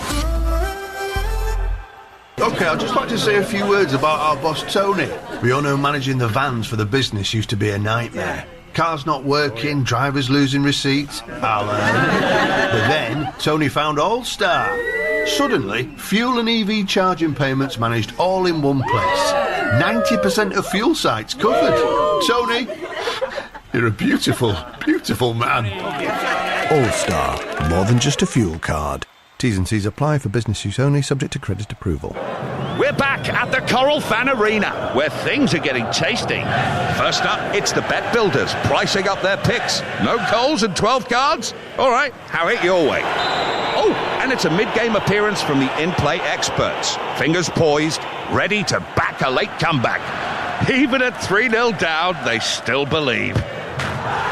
It's the fans that make every season spectacular. Coral, we're here for it. 18+, T's and C's apply. Gambleaware.org.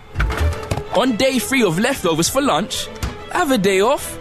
Switch it up with a double cheeseburger for $2.49 on the McDonald's Saver menu. Leftovers left the chat. Talk about Saver satisfaction. Served from 11 a.m. Price and participation may vary. Fees apply to delivery orders, subject to availability. I remember holding her for the first time. Now, I'm about to walk her down the aisle. Moments like these deserve to be seen clearly. With the Vision Express eye care plan, get 2 pairs from £5.70 a month, including 20% off and an advanced eye test. Vision Express. Step out with confidence. T&Cs apply. Interest-free loan subject to status. VE is a credit broker, not a lender. Representing Adaro Optics Limited. Authorised by the Financial Conduct Authority. Minimum 24-month term. Train toilet door. Didn't work. Lock. Didn't work. Everyone's seen me on the bog. Didn't work. Train toilet door. Didn't work. We can fix that, but I bet an app is actually pretty good. Bet £10. Get £30 in free bets with Midnight. Search Midnight Sports or download the Midnight app today. New customers only. Restrictions and T's and C's apply. 18 plus. Play responsibly. GambleAware.org. They are the prodigies of the pitch, the kings and queens of the courts, and the titans of turf and track. But who was the real deal? Every Tuesday morning from 10, join Jim White and Simon Jordan as they nominate the sporting star who's proved to be the real deal of the week. Don't miss The Real Deal with White and Jordan every Tuesday morning from 10 on Talk Sport with Selco Builders Warehouse. For the latest special offers, pick up this month's Real Deals in branch or view online at selcobw.com. Europa League Live on Talk Sport with Enterprise Rent-A-Car. Whatever it is, we're here for it. King of football commentary. Kick-off live on Talk Sport. Well, TalkSport have teamed up with the potential Europa League winners Aston Villa to create a massive World Cup fan zone at their new venue, the Sports Illustrated Warehouse. Join us for a party atmosphere like no other with none other than Gabby himself, the legend, the Villa legend, Gabby O'Bonnell. Head to talksport.com/fanzone now to secure your tickets. That's talksport.com/fanzone. Villa 2 up, 2 beauties. Brilliant goals from Villa, and surely they're on their way to the Europa League success they crave. Let's get the halftime odds with Ladbrokes. Odds update on Talk Sport with Ladbrokes. Get a free bet every week of the season and a big boost every day. That's Ladisfaction. Minimum £5 bet. Conditions apply. 18 plus. GambleAware.org. It's Freiburg 0, Aston Villa 2 at halftime. Villa are 33-1 on to win. Freiburg 45-1. The draw in 90 minutes is 14-1. John McGinn to score from outside the penalty area is 16-1. Yuri Tielemans to score again is 10-1. That's the latest odds with Ladbrokes. 18 plus. Be gambleaware.org. Odds update on Talk Sport with Ladbrokes. Get a free bet every week of the season and a big boost every day. That's Ladisfaction. Minimum £5 bet. Conditions apply. 18 plus. Gambleaware.org. Well, final day of the Premier League season. Sunday, we're at every game on TalkSport. We'll be there if Spurs go down. We'll be at West Ham if they go down. We're there if Liverpool don't make Champions League. We're with Bournemouth if they do make Champions League, or Brighton if they make it. We're at what we believe will be Pep's last game at City, and we're with the champions, Arsenal, at Crystal Palace. Liverpool against Brentford, by the way, that's live on TalkSport 2 Sunday afternoon. This game brought to you in partnership with TNT Sports, the home of European football. Andy Townsend, we've just been speaking about the goals, and it's pure art, isn't it? Beautiful. I mean, when you watch them in slow motion as well, you're right. It's like that, Aid. Watch 2 or 3 reruns there of the first goal. Beautiful strike. The second one as well. And Villa, this was on the back of Villa really testing Freiburg, and from about 2 or 3 corners that they had, almost on the stroke of half-time. Eventually, John McGinn rolls it to Emi Buendia. One touch, lets it roll across his body, just controls it beautifully, doesn't have to do anything with it again apart from walk onto it and wrap his left foot around it and bend it right in that top corner. What a great goal, beautiful goal. Very quick one, Gabby O'Bonnell. Players are coming out. How confident are you? I'm very confident because this Villa team will go for the third goal, but they're very good at seeing the game out, controlling the game. The likes of Tielemans in the middle, Konsa at the back, Digne, Pau Torres especially, soak up the pressure a little bit and then can play on the counter-attack if they like. They've got so many different ways of playing Aston Villa. Freiburg have to throw more players forwards, Ollie Watkins, Morgan Rogers, they're going to be enjoying second half. Gabby Agbonlahor, try not to jump all over me. Sorry, mate. Sorry. It's all right, don't worry. How's your shoulder? I may need physio, maybe surgery, who knows. Aston Villa 2, Freiburg 0. Villa just refusing to do tap-ins tonight. Second half, live on TalkSport with former Villa captain Andy Townsend alongside Jim Proudfoot. And just before the second half begins, a quick word about the goal scorer, Emi Buendia, the scorer of the second goal. He had that horrendous ACL problem. Yes. Beginning of the 23-24 season. Didn't play at all that season. Didn't start a meaningful game for Villa last season. Farmed out on loan to Leverkusen. Determined to stay, fight for his place. And look at him now, more than 50 appearances this season. And the goal of his life in a European final. Look, brilliant. Absolutely brilliant. And you're right, Jim. He's had to wait and bide his time. And he's seen others playing. Leon Bailey had a spell where he was playing on a regular basis. But Emi Buendia is clever, he's a smart footballer, and he's got quality, genuine class in those feet. So we're back underway with Villa in all white, kicking from right to left, attacking the end of the ground that houses the Villa support. And they're in possession with Tielemans, working it forward through the midfield for McGinn, who's trying to get one over the top for Watkins to run a Ginter. Ginter ducked, trying to get out of the way of that, and it hit him on the nape of the back. And it very nearly broke Watkins' way. And it is clear. Villa will be able to bring it forward again, out towards the right-hand side for McGinn. Feels as though a lot of the Bosphorus has come down today from the heavens on a filthy day by and large in Istanbul. It had dried up for the majority of the first half, but it's soaking wet again now. Nothing to dampen the spirits of the Aston Villa supporters, whose side are 2 up, and the clock is ticking towards their first major trophy for 30 years. Yeah, and I'm sure the message from Unai Emery at half-time is, look, you've got a strong lead. Be sensible, be clever. Don't get too carried away. Don't go diving into challenges anywhere on the field. Stand up, force people back, force people sideways. Done your job. What you mustn't do is give something soft away and allow Freiburg some sort of hope. Because I think, Jim, I think that Freiburg, as Aid said, when they came off at half-time, they looked stunned. Absolutely blitzed they were, really, in that last little 10-minute spell. Andy, Buendia's foul. And it's a free kick to Villa. And you look back at things that have happened over the course of the season and you think about lessons learned. You think back to that Sunderland game, that Villa were in complete control, and they did everything they could to chuck it. Yes. But ultimately won it with the Tammy Abraham goal after Diarra missed a great opportunity to seal an extraordinary Sunderland fight back. So they've got to learn the lessons from that day and make sure they manage this. But they're forward here with Rogers to Buendia, well tackled on the edge of the penalty area by Ginter. Troy, who struggled tonight, challenged by McGinn, who then thought that he'd won it cleanly. Troy went down with a yelp of pain, and it's a free kick to Freiburg in their left-back position. It's 2-0 to Villa with 48 gone. Yeah, John McGinn just diving in a little bit there on the left-back, Troy. He actually doesn't really catch him, but again, stay on your feet. Doesn't need to go to ground there. But that long ball from Emi Martinez, that's been a real tactic for Villa tonight, into Ollie Watkins. Worked again there, a treat, it really did. 60, 70-yard ball up the middle, Watkins nodding it back to Rogers, Villa on the front foot. Freiburg's best player, Manzambi, playing it forward. Out comes Martinez. Now, has he carried that outside the box? The flag is up to indicate an offside. Yes.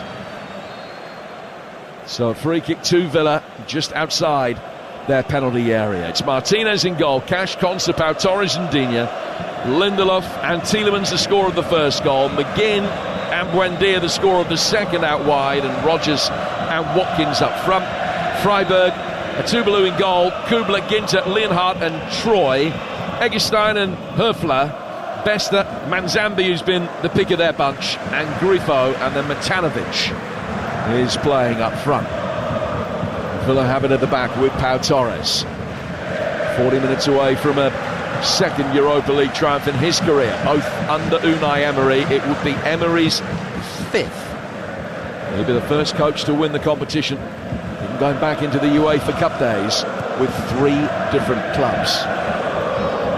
Sevilla tick, Villarreal tick, and already penciled in the tick against Aston Villa's name as well.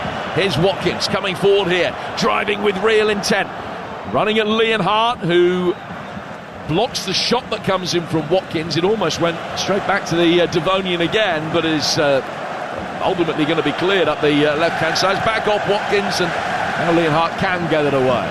Manzambi tried to hold it up. Been very well dealt with there by Konsa. Stepping forward and finding Buendia inside the area. Saw the goalkeeper off his line. Tried to chip in, but he took a couple of steps back, and Tuvalu could make a comfortable save at the end. Yeah, tried to do him with the outside of his right foot there in the box. He had a little look, Emi Buendia, the goalkeeper, who might have been trying to pinch a yard towards the 6-yard line. And he's actually gone with that with the outside of his right boot. Eggestein has possession.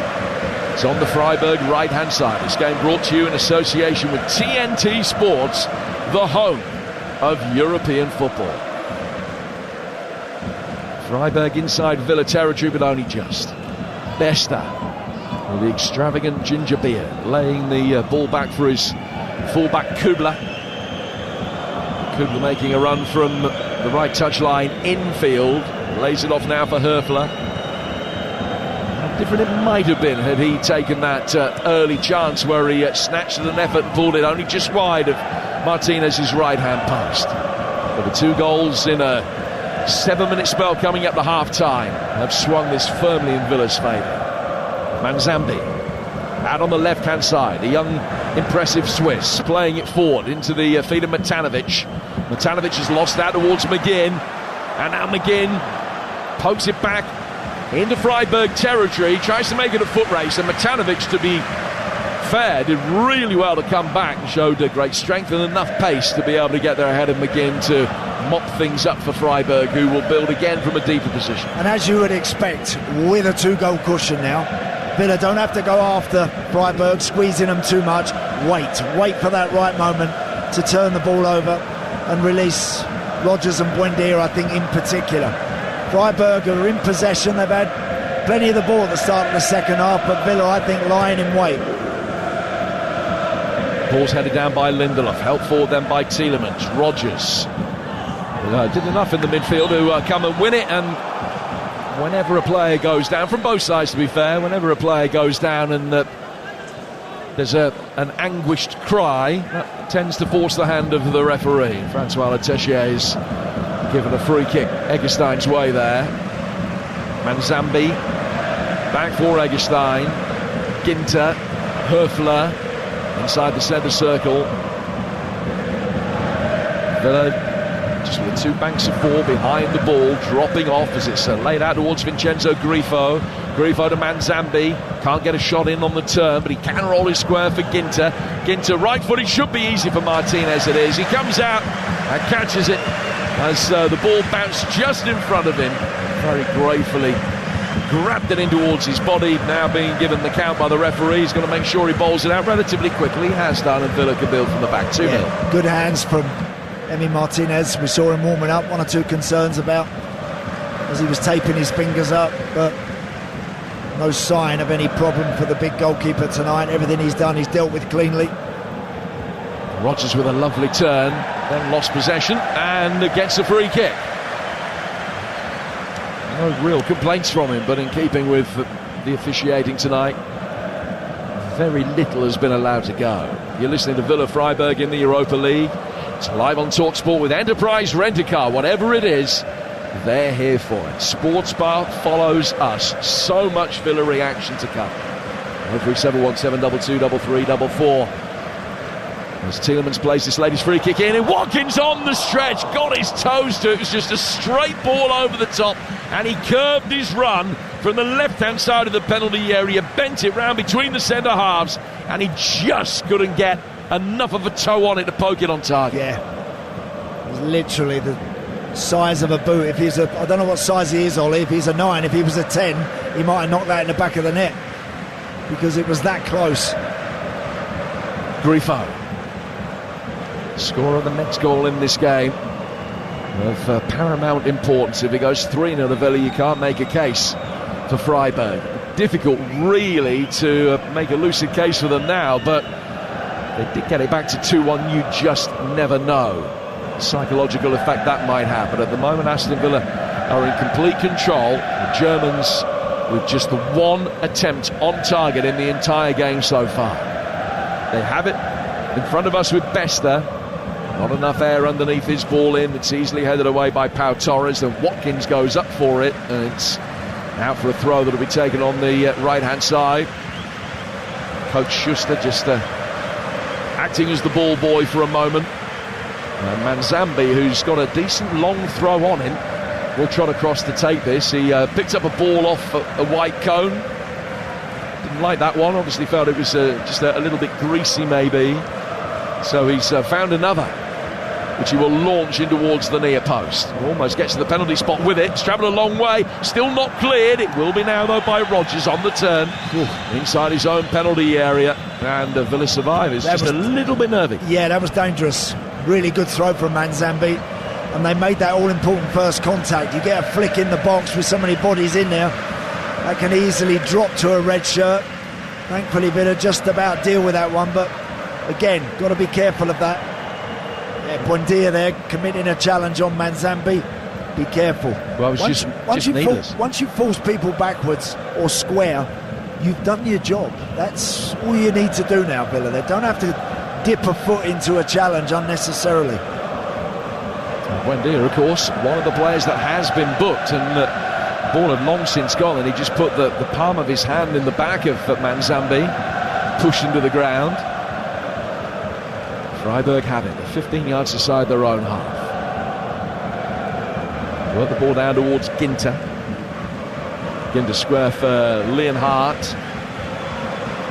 And the centre half brings it forward at a relatively slow tempo. Just trying to draw a Villa challenge in towards him, but none are forthcoming at the moment. Ball played out towards Griffo. Back for Eggestein. To Leonhardt again. Travels again at a moderate pace over the halfway line. General pressure from Villa. No one really squeezing the ball. Everybody back behind, staying compact. Manzambi. More tempo now as he lays it down towards Bester, and he will be forced away by Digne. Job done. Well done, Luca Digne.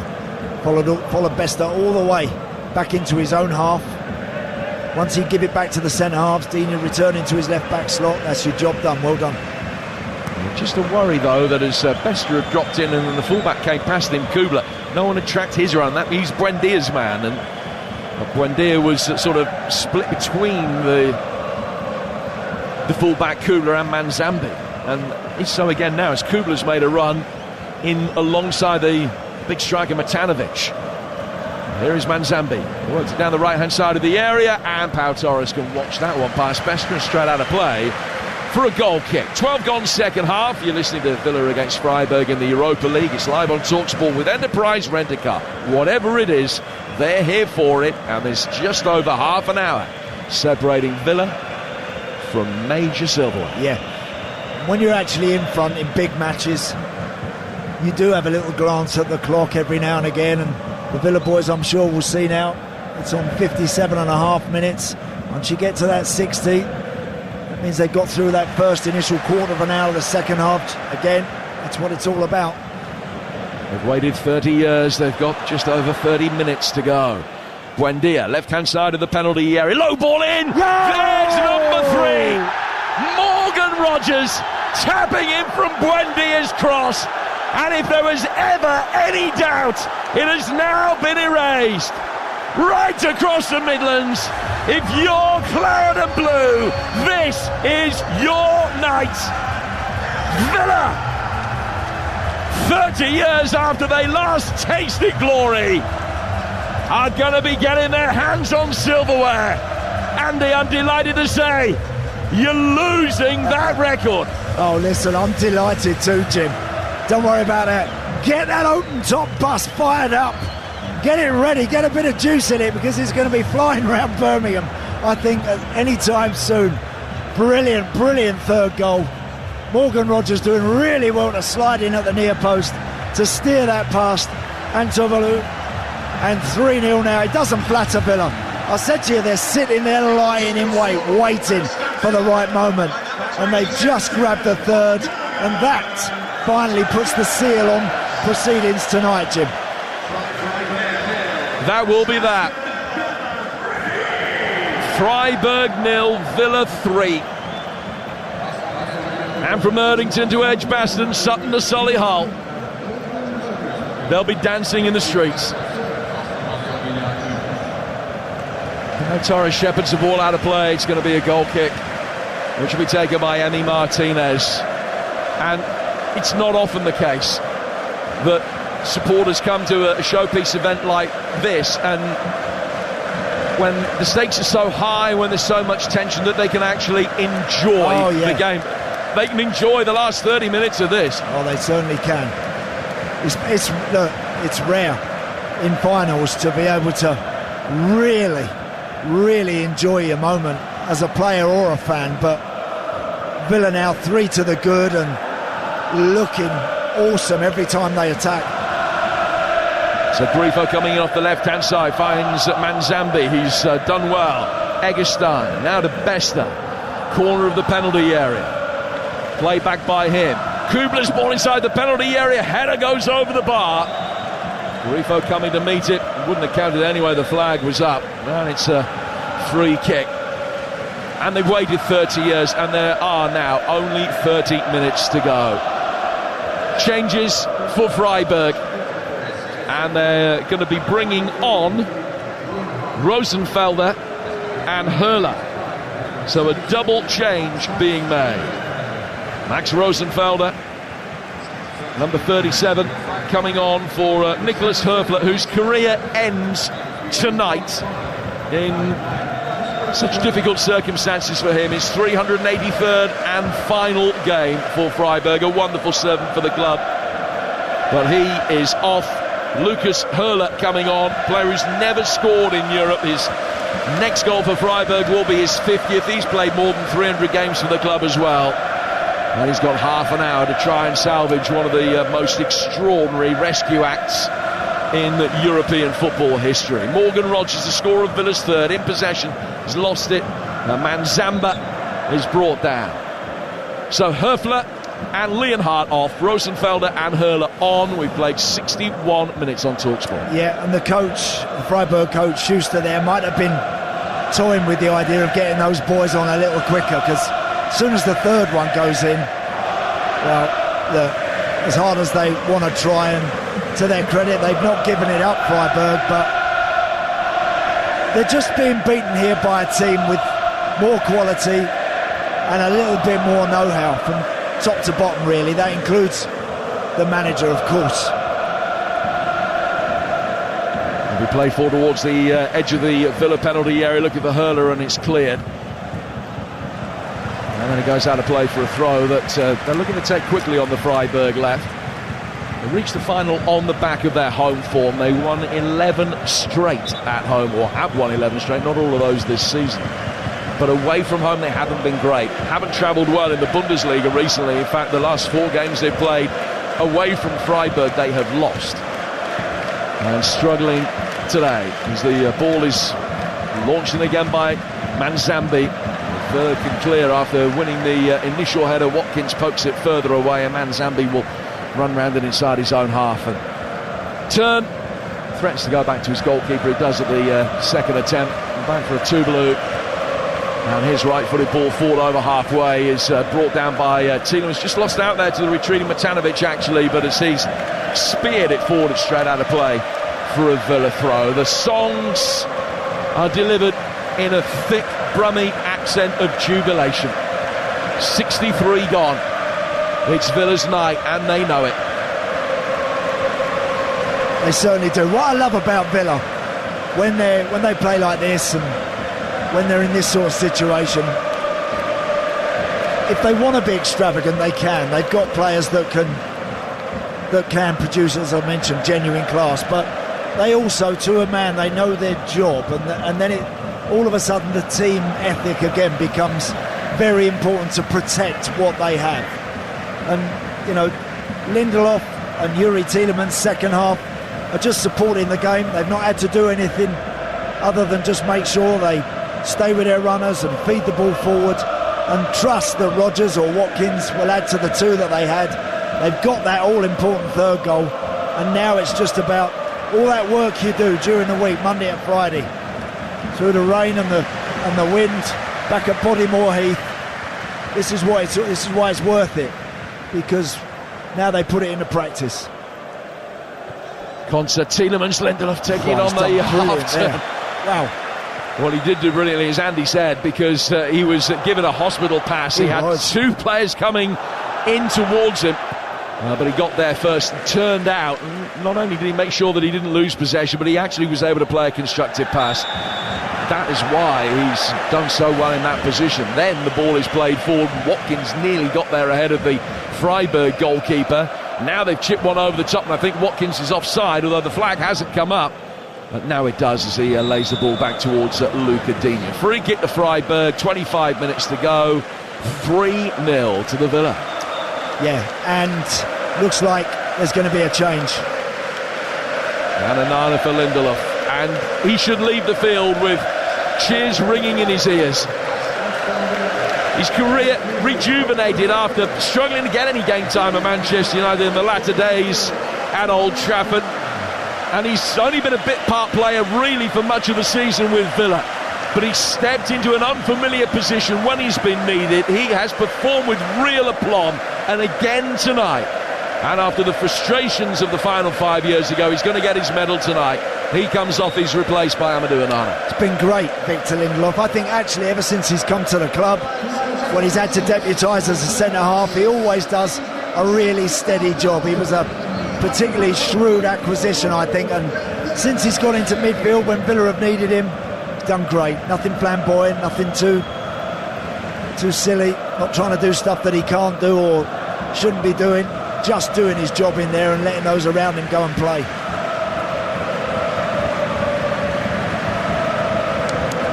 Freiburg have it at the back, still inside their own half as we approach the midway stage of this second half here on Talk Sport. Live in Istanbul, if you're just joining us.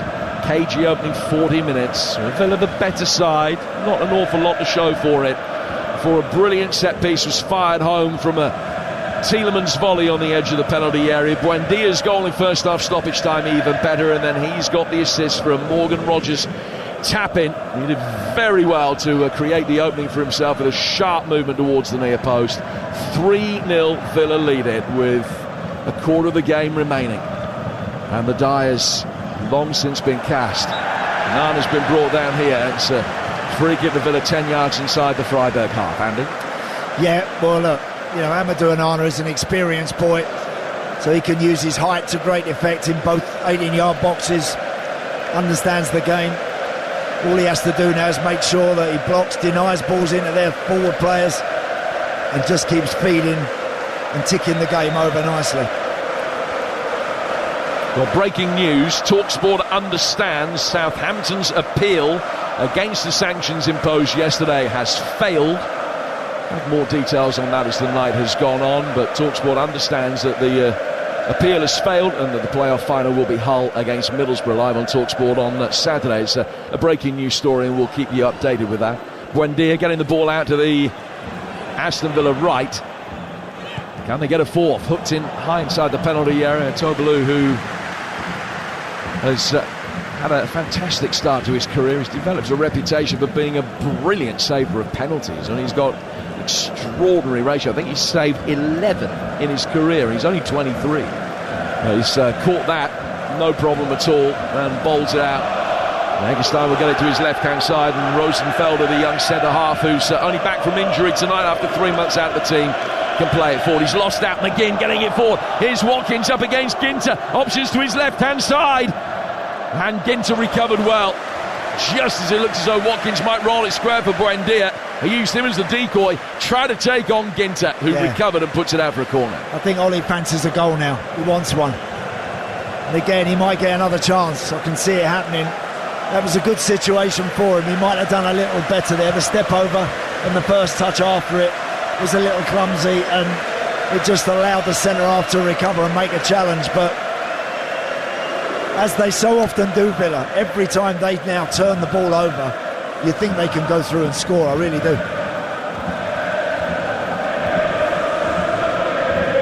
We've got McGinn, sing the Villa fans, who will take this corner from in front of them. On the right flank, swept in very deep. Onana hits the outside of the post with a header. And it comes back out for Digne. Digne on the corner of the penalty area, back out for Rodgers. I mean, the angle was tight for Onana. He still very nearly squeezed it in. Well, I have another opportunity as Villa won another corner here. Onana's got his head in his hands. Yeah, it's unlucky actually. It was a really good ball in from John McGinn. Whipped with his left foot off the right side, all the way to the far post. And Onana's difficult to stop like that. One-on-one, he's such a tall guy. And he met it well. It was a tight angle, but it hit the outside of the post. So the latest corner will be taken by Buendia. It's Villa 6. They lead 3-0. He's trying to finesse this win now. Buendia, the edge of the penalty area. It's Matty Cash, and it is 15 rows back. Lucky. He's done that a few times this season as well. Matty Cash on the edge of the box. That one came to him there, shifted it onto his right foot, and unfortunately just leant back a bit and skied it. Well, Villa next in action on Sunday. They go to Manchester City, a game that could have been of huge consequence. It isn't now, but we will of course keep you informed on Talk Sport. Villa only needing a point in that game to make sure they finish in the top 4.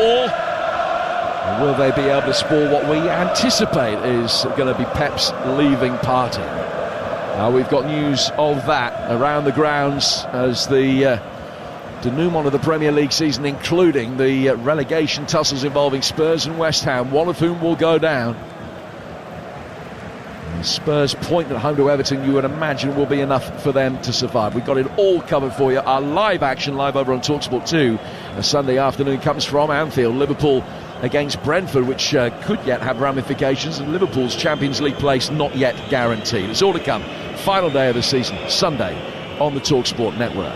Here's Manzambi for Freiburg, who are 3 goals down. Manzambi's ball had delivered in towards the far post, brought down by Griffo. McGinn very quickly on the scene. And the Italian international plays it back, swept in, and Martinez comes out and catches it. A little collision at the near post involving Konsa, but he was the player that was fouled, and it's played forward, all the way forward now. Contact between Rosenfelder and Watkins.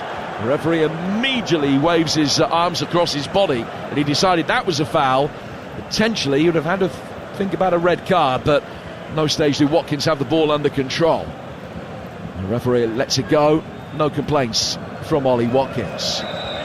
Going to make another double change are Freiburg in a moment. They've got a free kick here, which Bester will take. They're going to bring on Sherhant and Makengo, who are the 2 players that started at the weekend who haven't started tonight.